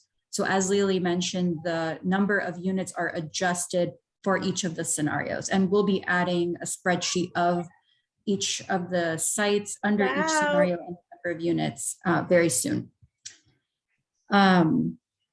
So what one would do to use this tool is you would go to the site and select the scenario or several scenarios that you agree with the most and complete the exercise for that scenario. So for example, looking at countywide distribution, you would click on that scenario and a number, so some information will pop up for some, just some contextual information. You can enter your postcode here. It's optional. And then when you log in, you see at the top, there's a green bar and the language that says you have a housing plan. So this has all the units listed here at the bottom. So to note, I don't know, Lily, if you mentioned this, but the tool contains the key housing element sites, which are not all the housing element sites. So these are larger sites, sites with a substantial number of units, and sites that may require rezoning. We do have the complete list of every single site on the website as well, and I'll show you that in just a moment. But to clarify, so these are the key sites, and you'll notice that there are housing units already associated with each site.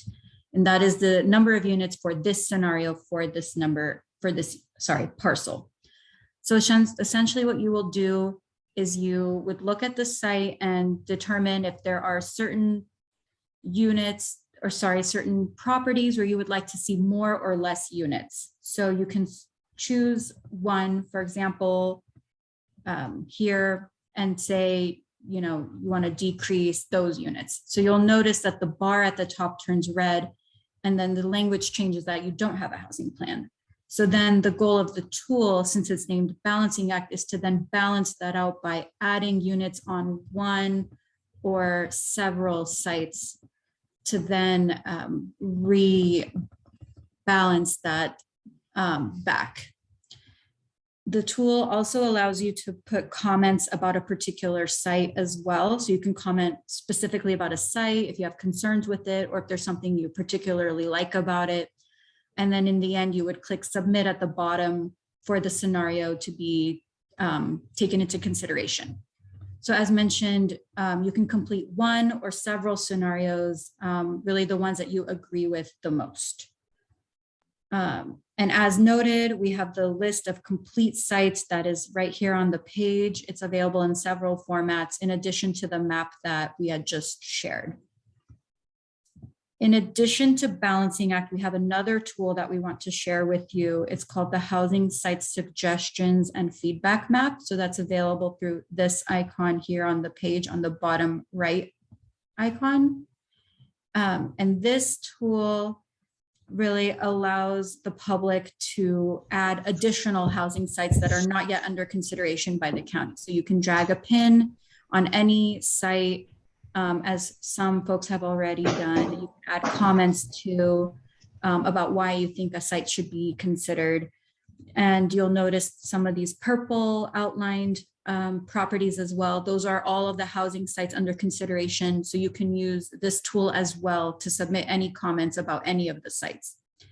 And beyond this, you can of course always email us. We'll put the email in the chat, and you can leave a voicemail as well. We'll put that phone number in the chat. Lily, is there anything else?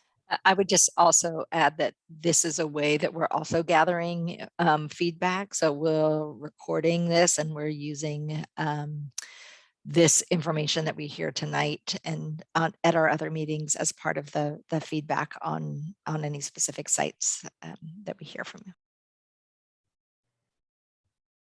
Okay, wow. So that was a lot. Hi, everybody, back again. That was a lot, Lily. Let me just ask a few questions. And for those of you who have questions and comments, please feel free to use the Q&A portion, or we'll be going live for people's questions and comments, and Kathleen will start on taking on the hands raised. Lily, let me ask you a couple of questions just for clarification. So, so are you saying that the Marin, so first of all, in the Balancing Act, a question, Elaine. So are all the Marin City sites located? You mentioned that not all the sites are there. Are all the Marin City sites located as part of the balancing act exercise? Okay. No, not every single one is in the balancing act. So balancing act is balancing act. We have so many sites. We have 150 sites there. We couldn't put every site in balancing act. So it is one of the tools that we're collecting information on and giving folks a sense of what some of the trade-offs, like if you take some of the homes off of this site, you have to put them somewhere else. But not every single site is in balancing act, including not every single Marin City site. But I think that, there's other ways of saying, if you wanted to comment on every single Marin City site, you can do that either on the map or in an email or tonight when we take comments and questions. Okay, that brings me to the other two questions that I had. And the first one is, so the sites, just to clarify, all the sites haven't been chosen, correct? It's still a discussion. Okay. And then the follow-up. Yeah, let me just kind of clarify on that one. So what we started with is this zoning analysis saying, like, we have this really big number of homes that we have to plan for.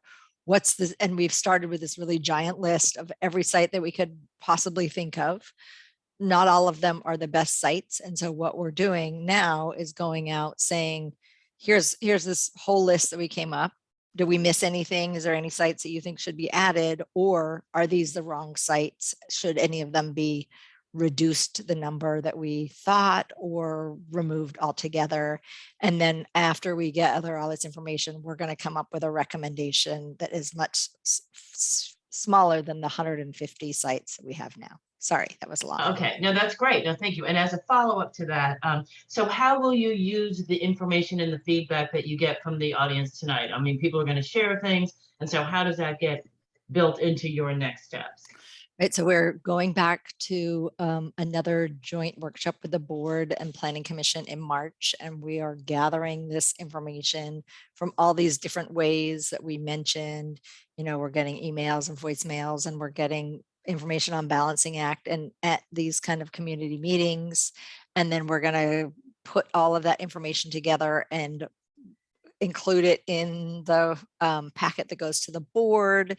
And we're also going to use it to come up with a recommendation of, these are the sites. This is what we heard from the communities. Some communities might say this is the wrong place because of flooding or because of traffic, or they might say, here's a great place for housing that you missed. And so we're going to bring all of that together and then come up with a recommendation for them to consider. Okay, thank you, Lily. And so now I'm going to go to Priscilla, whom I can't see, or maybe I can. Priscilla, do we have any questions people have put in the Q&A? Not specifically for this at this moment, but I Okay. will keep an eye out for it. Thank you very much. Kathleen, do we have any members of the audience who would like to speak out or ask a question? Yeah, we have several, and they had their hand up from the very beginning, so I'll call Barbara Bogard first, and then after that, it'll be Royce McLemore, and then Hope Housing of Marin. Hi, this is Barbara. One of the things I heard Lily say was that one of the criteria you were using was that you're supposed to do a good job of public engagement on the housing element. And I'm wondering if this is how you think you accomplished that. Do you possibly understand how racist it looks that you gave this presentation in a separate meeting dedicated to the housing element in the other unincorporated areas, but only in Marin City did you give this presentation as the 5th item out of 6 at a meeting with a crowded agenda, starting at 1 hour into this, after 1 hour into this long meeting. I know several people who wanted to comment on this issue, but couldn't sit through the first hour on all the other issues. You say you have to go back to the board sometime in March. Please don't tell me you couldn't find one other time to have a dedicated meeting on this in Marin City before you go back to the board, the same way you managed to find the time to have a dedicated meeting in the other unincorporated communities in Marin. Thank you. Thank you, Barbara, and thanks for that, for your comment. And to be clear, we're available if people would like to have another meeting. You know, we're available to do that, and I will work with the CSD if they would like to do that. But we didn't do dedicated meetings in every part of the county. We were invited in an item on the design review boards. A number of the other unincorporated communities have design review boards. And so when those were the case, we were an item on their agenda. We did do some dedicated meetings when there wasn't an entity that could sponsor us or that we could be invited to be on their agendas.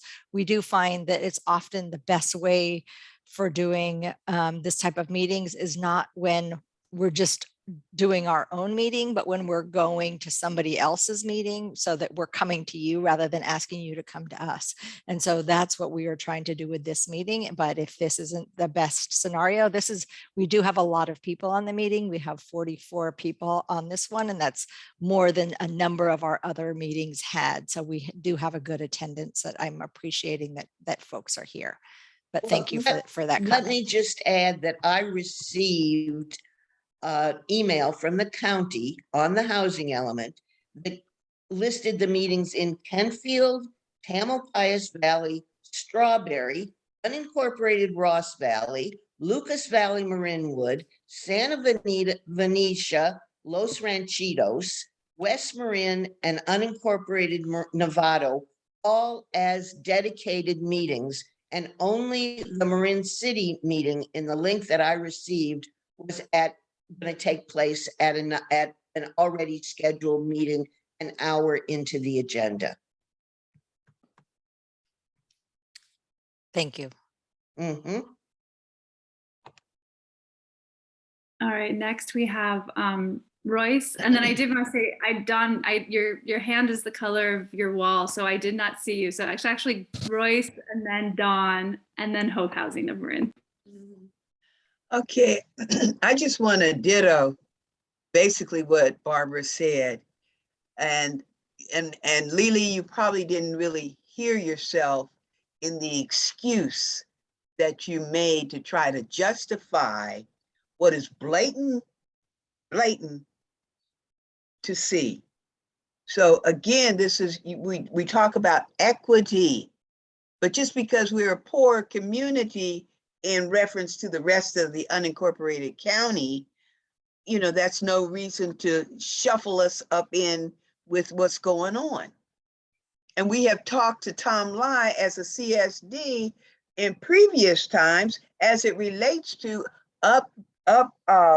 going over our community plan. So, I mean, County of Marin, you really need to do some deep soul searching. This is, and the excuse that you made to try to justify the wrong that happened, it's be best is to tell the truth and say, sorry about that, but let's make it right. But to try to justify what you did wrong, that's a racist, just in case you didn't know it, move. So, give us our propers instead of at the end of the day when you can't do nothing else. Just like that list that Barbara said, we should have been there a dedicated meeting, period. So, confess that it's wrong, and we'll make and say we'll make this right. And then that's it. I hear you, Miss Royce, and I'm happy to do it differently. There absolutely was no intent of Slate. We thought that this would be a good place where we would get a good turnout of folks. But it wasn't good for anybody else. And I'm happy look at all these people. These aren't all Marin City people. I'm happy to try to work with you and other members of the CSD to schedule something as soon as you'd like to. I'm happy to do that as soon as we can work something out. And I'm sorry that this was not the format that you thought was the right one to do it, but I'm happy to schedule something else if that works. Our intent is definitely to make sure that every part of the county, especially Marin City, is included and has a voice and is able to be heard and gets all of your questions answered. So I'm here to do that. Make your granddaddy proud. I'll do my best.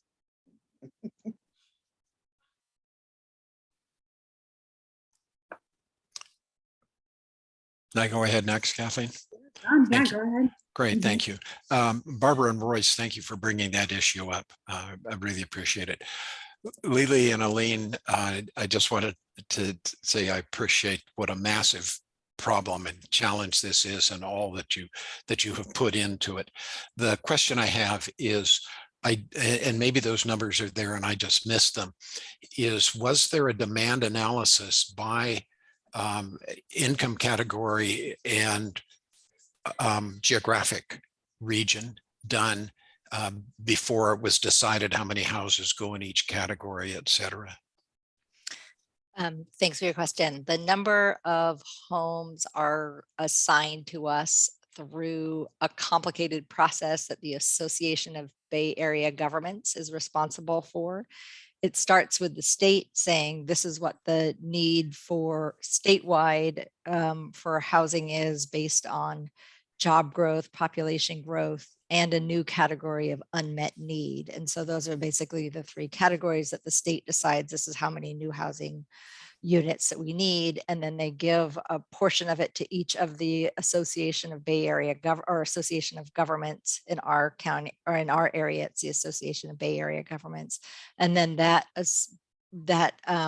Bay Area Governments entity decides how it's allocated across each city, county, and town within the Bay Area. That was a lot of information, but within that, they look at, there's a number of factors that they look at. They look at, is your community a preponderance of high income? And so if so, maybe you need to have more lower income. And there's a new part of the housing element that really focuses on those patterns of segregation in our community and making sure that people have access to good schools and kind of what they're called high income areas, areas of high opportunity that the state calls areas of high opportunity. So those places got more of the affordable housing. So richer, whiter suburbs like ours got a higher percentage of affordable housing than some of our other communities. It strikes me though, there are a number of above moderate housing, and without some kind of a demand assessment, I guess I would wonder how the state really has the ability to put the number of houses in each category. You're responsible only for the unincorporated areas, right? The county is, the others are the responsibility of the individual incorporated communities. So what a demand analysis by income category and geographic region would do is allow you to potentially push back on the state and Bay Area requirements and say, look, this doesn't fit the needs of our community for what we need to do. The other is that I believe the supervisors are currently working on an economic development or economic development workforce development plan. I don't think we have a current one. I think the last analysis was a SEDS report done in 2015 or 16, something like that. So I would encourage you to do some kind of a demand analysis so that we are meeting the needs of the community rather than going by something that was handed down to us by the state that I would guess probably is not adequate because they haven't done that kind of an analysis. So thank you. Thank you. So really quickly, so we do a needs analysis. This is a much more specific dive into what our county needs. What are the specific needs? We hear about the needs for family rental housing that is larger units. That's an example of it. We've heard a need for senior housing, for housing that is serving folks coming out of homelessness. So we do a needs analysis in that way, regardless of what your specific local needs are, you still have to plan for that number that the state gave you. The board did go through an appeal process, which they have set up, which was not successful. But regardless, we do both. So we look at our own local needs and, you know, ensure that we are addressing those. But there is that number that we need to plan for that gets a lot of the focus. Yeah, one last comment on that. Okay. There are a tremendous number of people who drive into the county every day from East Bay, from our northern counties, et cetera. And it seems that, well, let me ask the question, has that been taken into account in the needs analysis that you talked about? Yes, it is. We look at the need for the number of folks who are in commuting and the need for housing that would serve local workforce as part of that analysis. I mean, it just Yes. strikes me that the amount of above moderate housing, and I'm sorry, I didn't mean to interrupt you, the number of above moderate houses, it might be an imbalance in the whole process. Yes. So yes, I want to make sure that we move on to answer other people's questions, but just very quickly that that is we already have zoning adequate to meet our above moderate. So there's no changes that we're going to have to need to do. What we need to focus on and the changes that we're going to have to do in our countywide plan and in our zoning is really to meet our lower and moderate income housing. And I think that we had, I want to move on to somebody else. Sorry. Thank you, Lily. Hope Housing. Yeah. Kathleen, who's up next? I believe it was Hope Housing. Hope Housing. Yeah. Thank you. Hi, I have a couple questions, but first I want to echo what Royce and Barbara was saying that, you know, I feel like it's kind of deceptive that, you know, like we was told a community meeting and we thought more of we'd get a chance to voice whatever we wanted to voice and to make the agendas and stuff like that, or at least participate in some of the agendas. Or give our opinion about what should be on the agenda. I heard Damien said that he wanted to erase the housing element today, and that was kind of pushed away, but that was just my comment, that it's just not fair. You know, we want to be treated equally. You know, I've been on a few of the housing element meetings and it was a separate meeting. This was like just give it to us like, oh, here you're gonna be on this meeting today, you know. So it felt kind of deceptive. That's all I wanted to say about that. And also, Lily, I have a question about ADUs. Do you think it would be some funding coming down the pipeline for ADUs to help with this process of, you know, more affordable housing? We do have a proposal in to try to get some funding through the county to help with ADUs. So that's something that we would hope to do. You know, ADUs can be a source of affordable housing for smaller households, but they can also be a way to support somebody who is trying to get into home ownership so that you have that revenue, that source of income coming in that can help with the mortgage. So what I'm interested in looking at is both of those things. Is there a way that we can do both of those and help people who may want to get into home ownership and can't afford it, or that this would help them be able to afford it? And so, yes, that's something that we would like to look at. We are limited by the number of ADUs that we can count in our planning process based on how many we have permitted in the past few years. So we need to do that analysis. But I do think that looking at ways that we can have ADUs support people who are trying to get into home ownership is maybe a tool that we're looking at. Okay, when choosing the sites that was chosen or potentially chosen, did you get any community feedback about that before you just chose those sites? Those sites have not been chosen. They are lists that we did. We have a consultant who did a zoning analysis and said, we have to start somewhere. And now we're going out and we're doing that community. This is what we're doing now. We're getting feedback on, like we started with, like, here's the whole giant list of places that we think, based on looking at zoning and where services are and transportation, et cetera. We started with that. And now what we're doing is saying, is this the right list or not? And asking people for feedback. Okay, one more question about the shopping center. Now, the shopping center, I was told was kind of sinking. And so do you think that can be like fixed for housing to go on top of that shopping center? Do you mean it's like physically sinking into the? Yeah. So that if that site was selected to be in the housing element, then that is something that we would do a deeper analysis of. There would be environmental review on the specific sites that are selected, and to make sure that it could accommodate housing in addition to the commercial use. And I think the idea is not that it replace the existing commercial use, but there's a lot of empty parking lots around in that site. So there could be room for kind of redesigning it and having both housing and some kind of commercial uses on the site. Okay, well, thank you.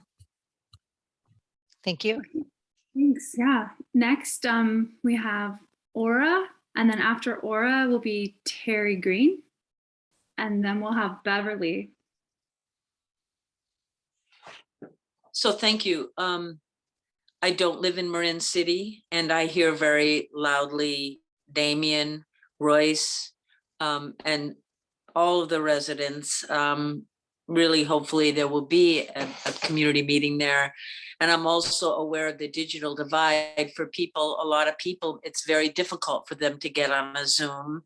So I would hope that there might be a way to have an actual community meeting. I remember the first one you did, Lily, some long time ago in Marin City, and we set the tables up and you came down. It was a raucous meeting, but it was really important for the people to actually see you, to actually feel like the county is engaging. But more than that, what I heard from both Damien, Royce, Barbara, and all of the people that have spoken in defense of the fact that there is a CDC, there's a community development service district that Marin City Community Service District that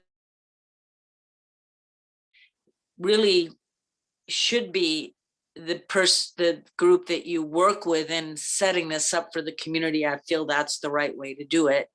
But I have specific questions and concerns related to the ZNL property that's up on the hill. You said that there was still some push to go forward on that property. And that linked with the fact that you said that anybody can go into this balancing act and move houses around or units around would mean that anybody, including developers, could do that. Is that correct? That a developer could go in and start deciding where they want to put things? Number one, did you hear that question? And the other thing is that so anybody can go in and move them. And then the other thing, which I think is the big elephant in the room, which you have mentioned before, is that rezoning of some properties, and specifically in unincorporated Marin, where there needs to be able to be housing put on property that was really zoned for single family residences. And now we have a big for Schnugel, because a lot of property is park or malt or ranch, and we do need to have workforce housing right there where people work. That is true. But my question also, in terms of the equity lens, you said you cannot put low-income housing in a community where a lot of low-income housing already is. And that leads to the question then, if you're going to put moderate and high income, isn't that gentrification of Marin City? So those are some of my concerns. Thank you. Thanks for your questions, Aura. So first of all, you asked about the property on the ridge, and there isn't a current application on it, but there has been developers looking at that site. And so it is under consideration. There's nothing active on it. I just want to make sure that we're clear on that.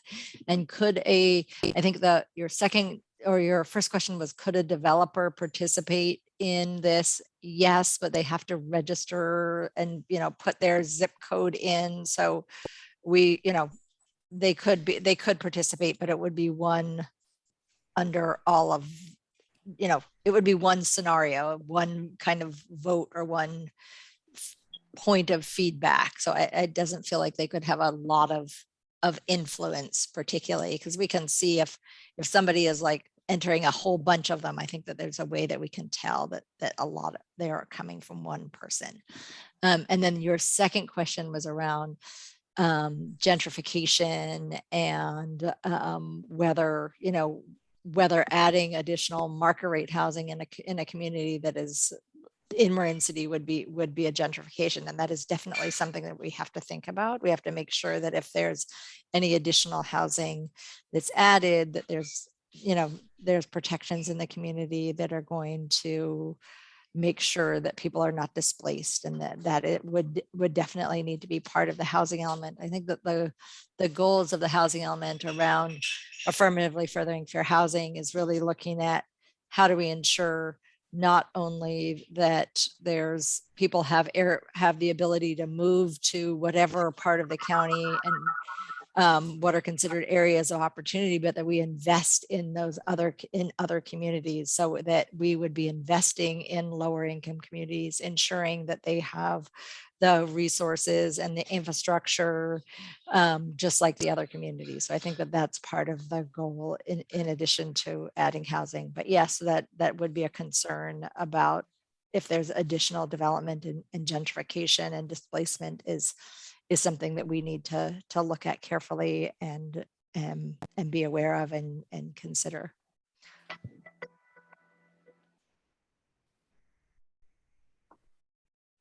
Okay. Next we have Terry Green. All right. Hopefully I'm not, my voice is not like Lily's in terms of, an echo. Am I okay, Kathleen? Oh, my voice is echoing? Uh-oh, sorry. Okay. Well, I did notice, Terry, that you had two maybe screens open, because I see your name. I don't think so. Well, every time it's time for me to speak, it looks like my computer goes blank for some reason, and then I have to go on my phone. But well, I would say that you're clear. Okay, whatever. good. All right. So I wanted to. All right, thank you, Kathleen.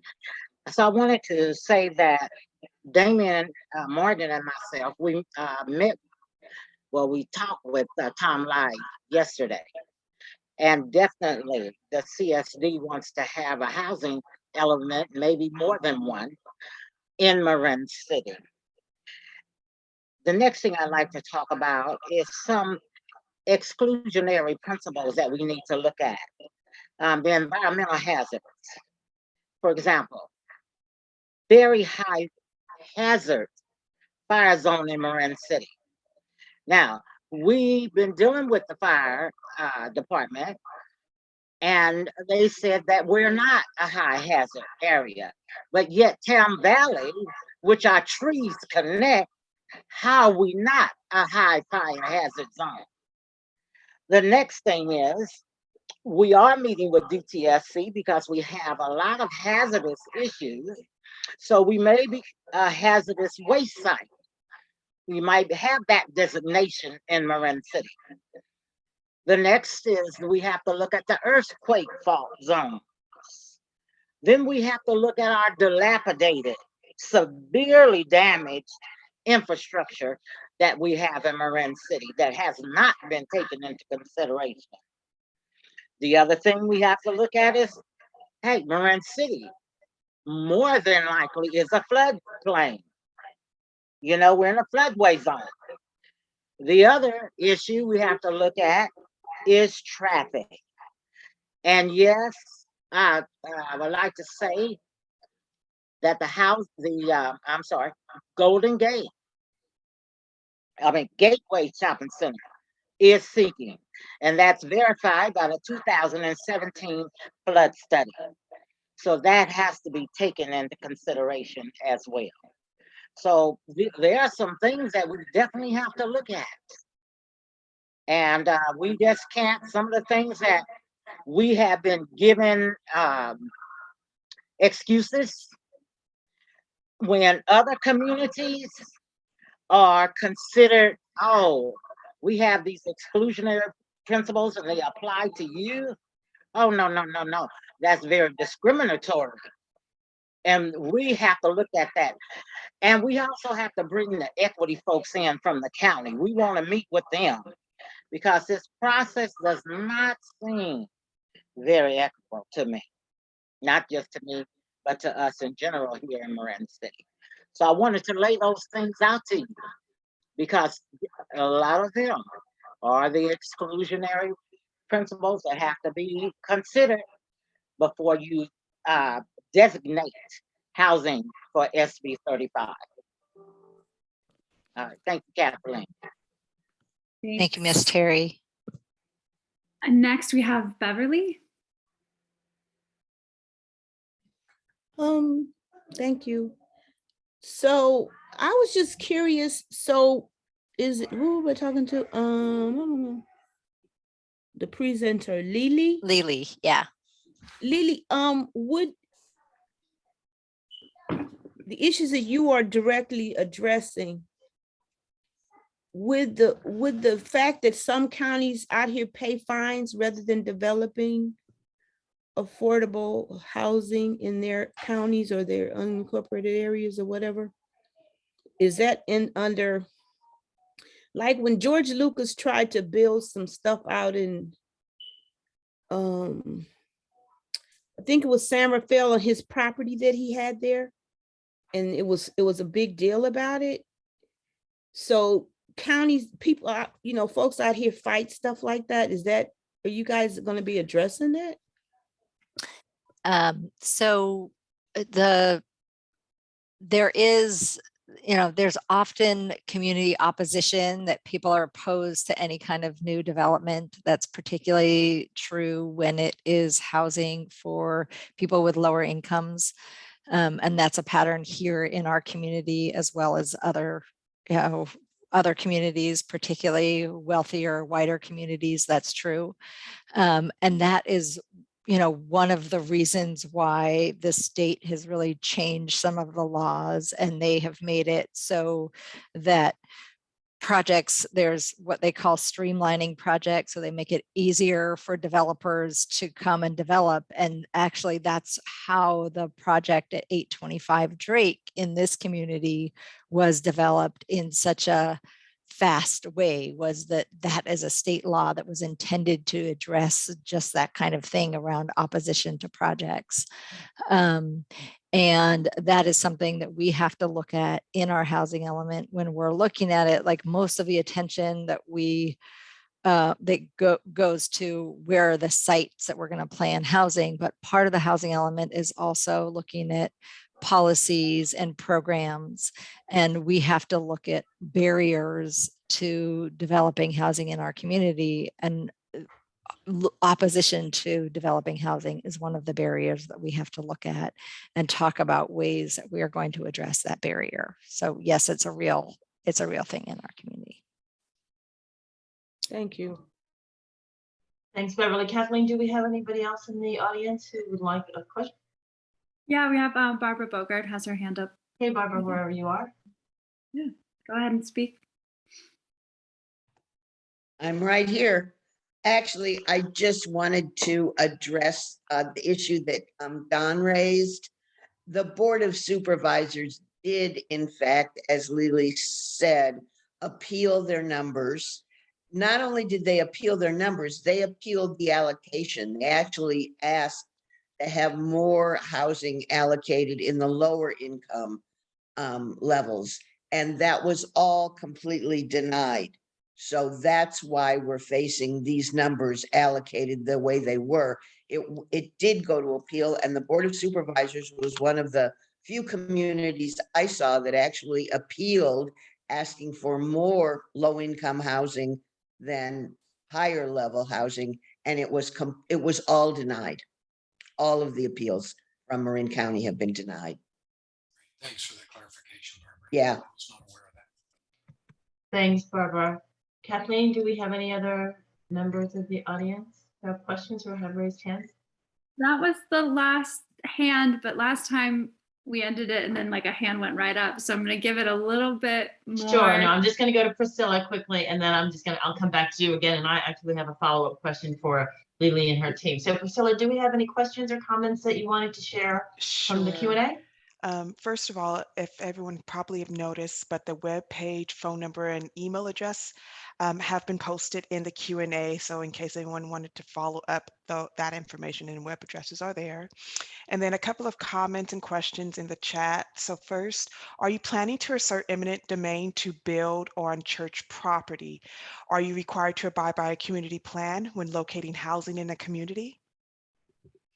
So we are not using eminent domain on any of them. If a site is selected, whether it's a church or any other site, it's up to the property owner whether they want to take advantage of it. So if we, for example, zoned the parking lot of a church to allow additional housing on that site, it would be at their discretion. So if they wanted to pursue development, they could, but there would be nothing that would require it.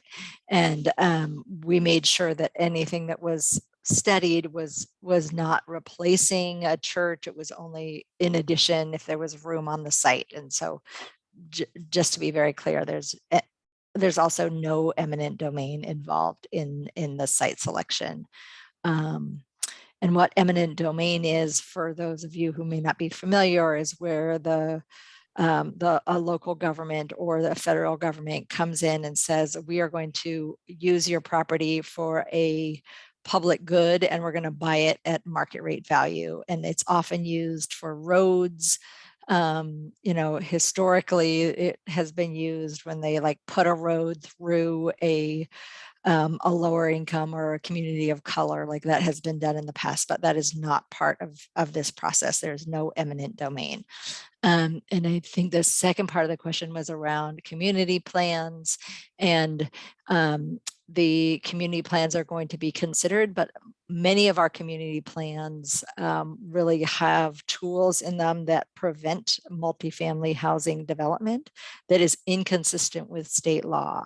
And in those cases, there may be changes that have to be made to community plans in order to ensure that we are providing housing that is consistent with state law, that does that goal of affirmatively furthering fair housing. And so there may have to be some changes to community plans to be consistent with those goals.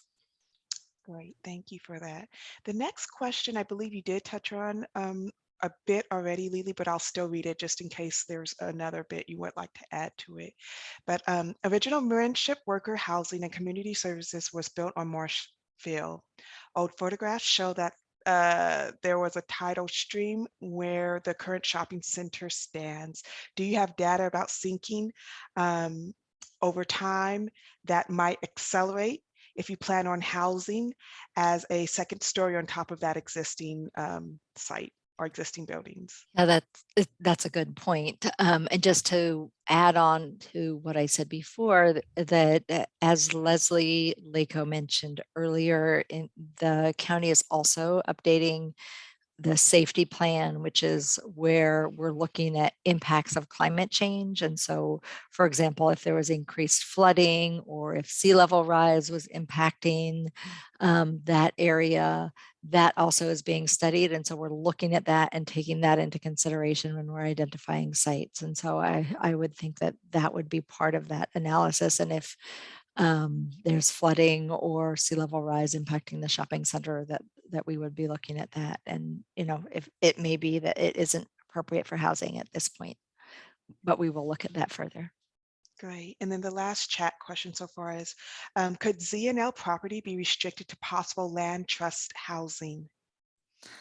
I'm sorry, I don't know what ZNL property is. That I think that means the housing up on the hill where it's a large property up on the hill, and we could it be specifically for. It's difficult to zone in that way where you say there has to be a specific ownership model, but it's something that we could look into. And I think that with this feedback, we'll explore whether that's a possibility. We haven't done that anywhere in the county, but we can look at examples and we will add that to our list of comments. And I will look into whether we can do that as a result of this meeting. I'll add that to our list. Great, thanks, Lily.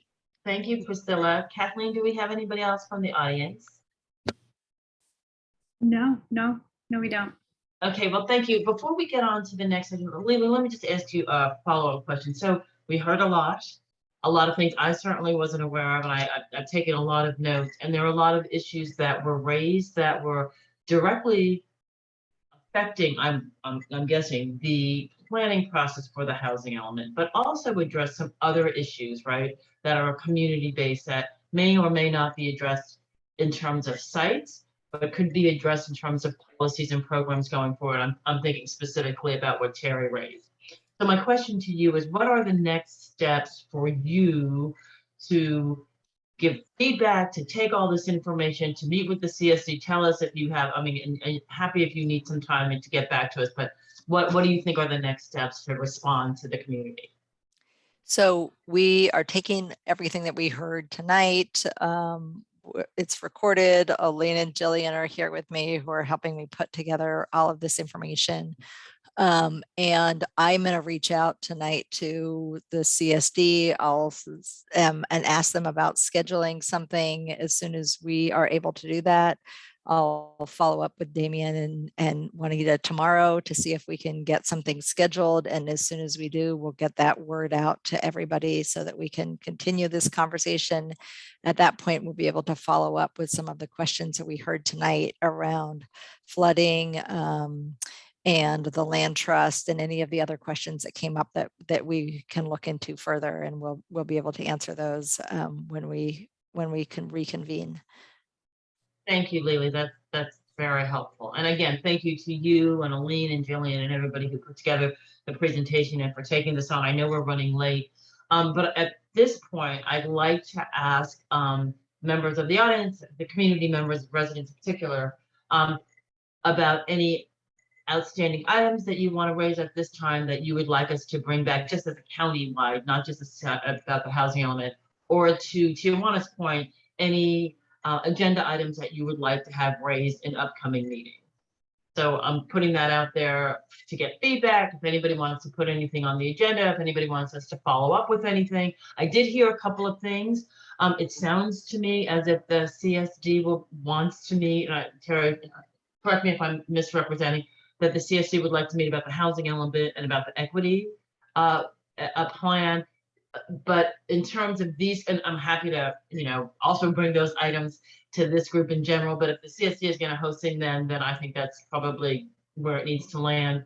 But are there other items, agenda issues? I know we still talked about mental health, but at this point, any questions that you'd like me to pose to the county or have the county respond to, any departments that you'd like to see or hear from at any upcoming meetings?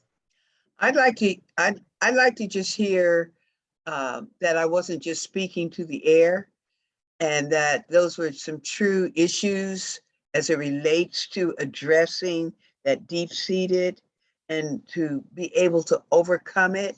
And so I would like to be notified of future meetings where you have digested what has been said as it relates to equity, as it relates to the whole, addressing the racism within this county, because it's one individual at a time. And so coming back with a new. Yeah, so if I could just respond to that. So, and I don't know if Angela's still on the call. We had wanted, and I know Angela wants very much to meet with the community and talk about equity and racial equity here in the county. So while I think, Royce, you added, right? I hear you. I know. I'm saying it may be good for Marin City, for us.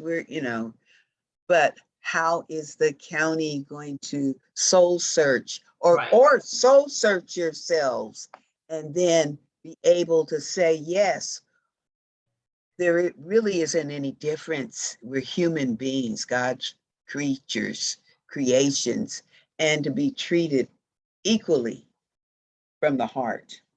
And so I will tell, and I don't want to speak for everybody else, but I will tell you that there will be discussions about not just what you said, but what other people said. And if there's a reckoning, it won't come from me. I mean, it will need to come in a wider way than what we're just addressing right here. But you have my word that that's a conversation I'm willing to have. You know, I will. And we will, I don't want to say what's going to happen in the future, but I will promise you that the conversation will be had. We'll see. Yeah, I know you're going to hold me on that too. And you should. Yeah. No, I'm not going to hold my breath. Maralisa, I see you've got a hand raised. Is there, and I'm sorry if I'm going out of school, Yeah. Kathleen. Two things. Angela Nicholson had mentioned that they're gonna bring up the mental health segment of the county on the mental health segment of the equity plan in March, right? I don't know that she said that she was going to bring it up in March. I mentioned that we were thinking about having a mental health forum in May, but Angela is still it's in here. So, May. but I don't want to. But maybe Angela, sorry. Did you? Is one of the focus areas in the plan, and so we certainly, when we schedule our next conversation about the equity work, we'll certainly make sure that that's part of it. Yeah, and that's not going to be until May. No, that was different. Oh, Yeah, okay, that's okay, separate. okay. Yeah, we'll do that soon. And the next question was, I would like to see more about the, we would like to talk more about the pipes. How eroded are the pipes in Marin City? So, are you talking about the pipes specifically around the pond, Maralisa, or just do you No, mean just in general? not specifically around the Okay. pond. I heard about the pond, but they say a lot of the pipes are water, you know, from drinking water, shower water, bath water. You know, they said a lot of the pipes are eroded. So I would like to hear more about what's going to be taking place on having those pipes changed and tested and changed. You know, so that's one thing I would like to hear more about. Thanks. Okay, gotcha. Kathleen? Yeah, the next person who has their hand up is Elise Rainey. Hi, Elise. Hey, folks. I just wanted to, and I think this is kind of piggybacking off of what Maralisa said. And Liz, I'm sure this is already on your radar, but even talking about mental health in May, which is Mental Health Awareness Month, that's still pretty broad. So I feel like from Health and Human Services, we would love to have some conversation where we can kind of dial in what issues within mental health is most important to the group. Because sometimes when we talk about mental health, it's so broad that sometimes it's not necessarily an enjoyable conversation, or a conversation where we can get a lot of traction, because we're trying to kind of hold too much within an hour and a half.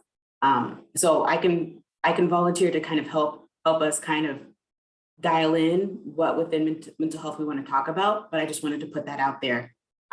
Thanks, Liz. Thank you, Elise. Really appreciate that. Kathleen, is there anybody else? Are there any outstanding other questions or anything that anybody wants to raise at this time? There was one request that came through the chat earlier on for Liz Lewis to add the Golden Gate Village Resident Council, I believe, to the distribution list to be informed what's been done as it regards taking measures to direct rain and waste. Specifically to the Golden Gate Village property? Okay. Yes. I'm not sure that she's still on the call, but I'll make sure that she gets. No, it wasn't just related to Golden Gate property.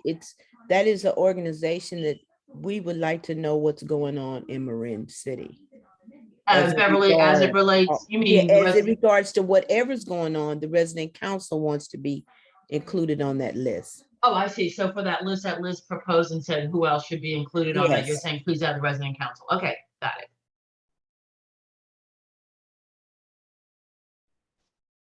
All right.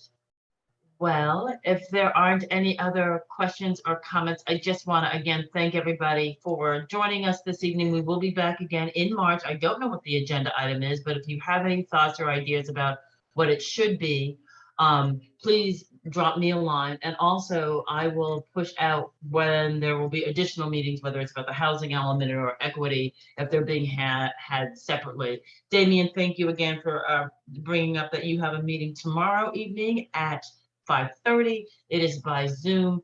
Thank you, everybody else in the community for for bringing up the announcements. And I also want to say, if you want to continue to receive updates, please send us your email.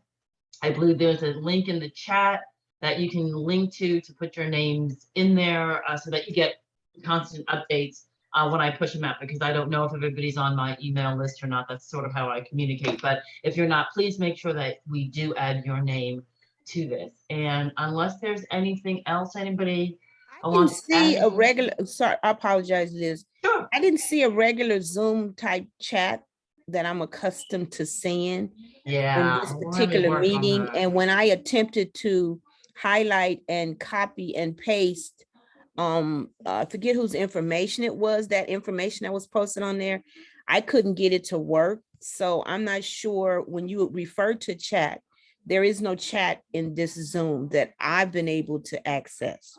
No, I appreciate that. And again, we have our tech person who has noted this for us to fix for the next meeting. Again, I apologize because Beverly, it's over my head.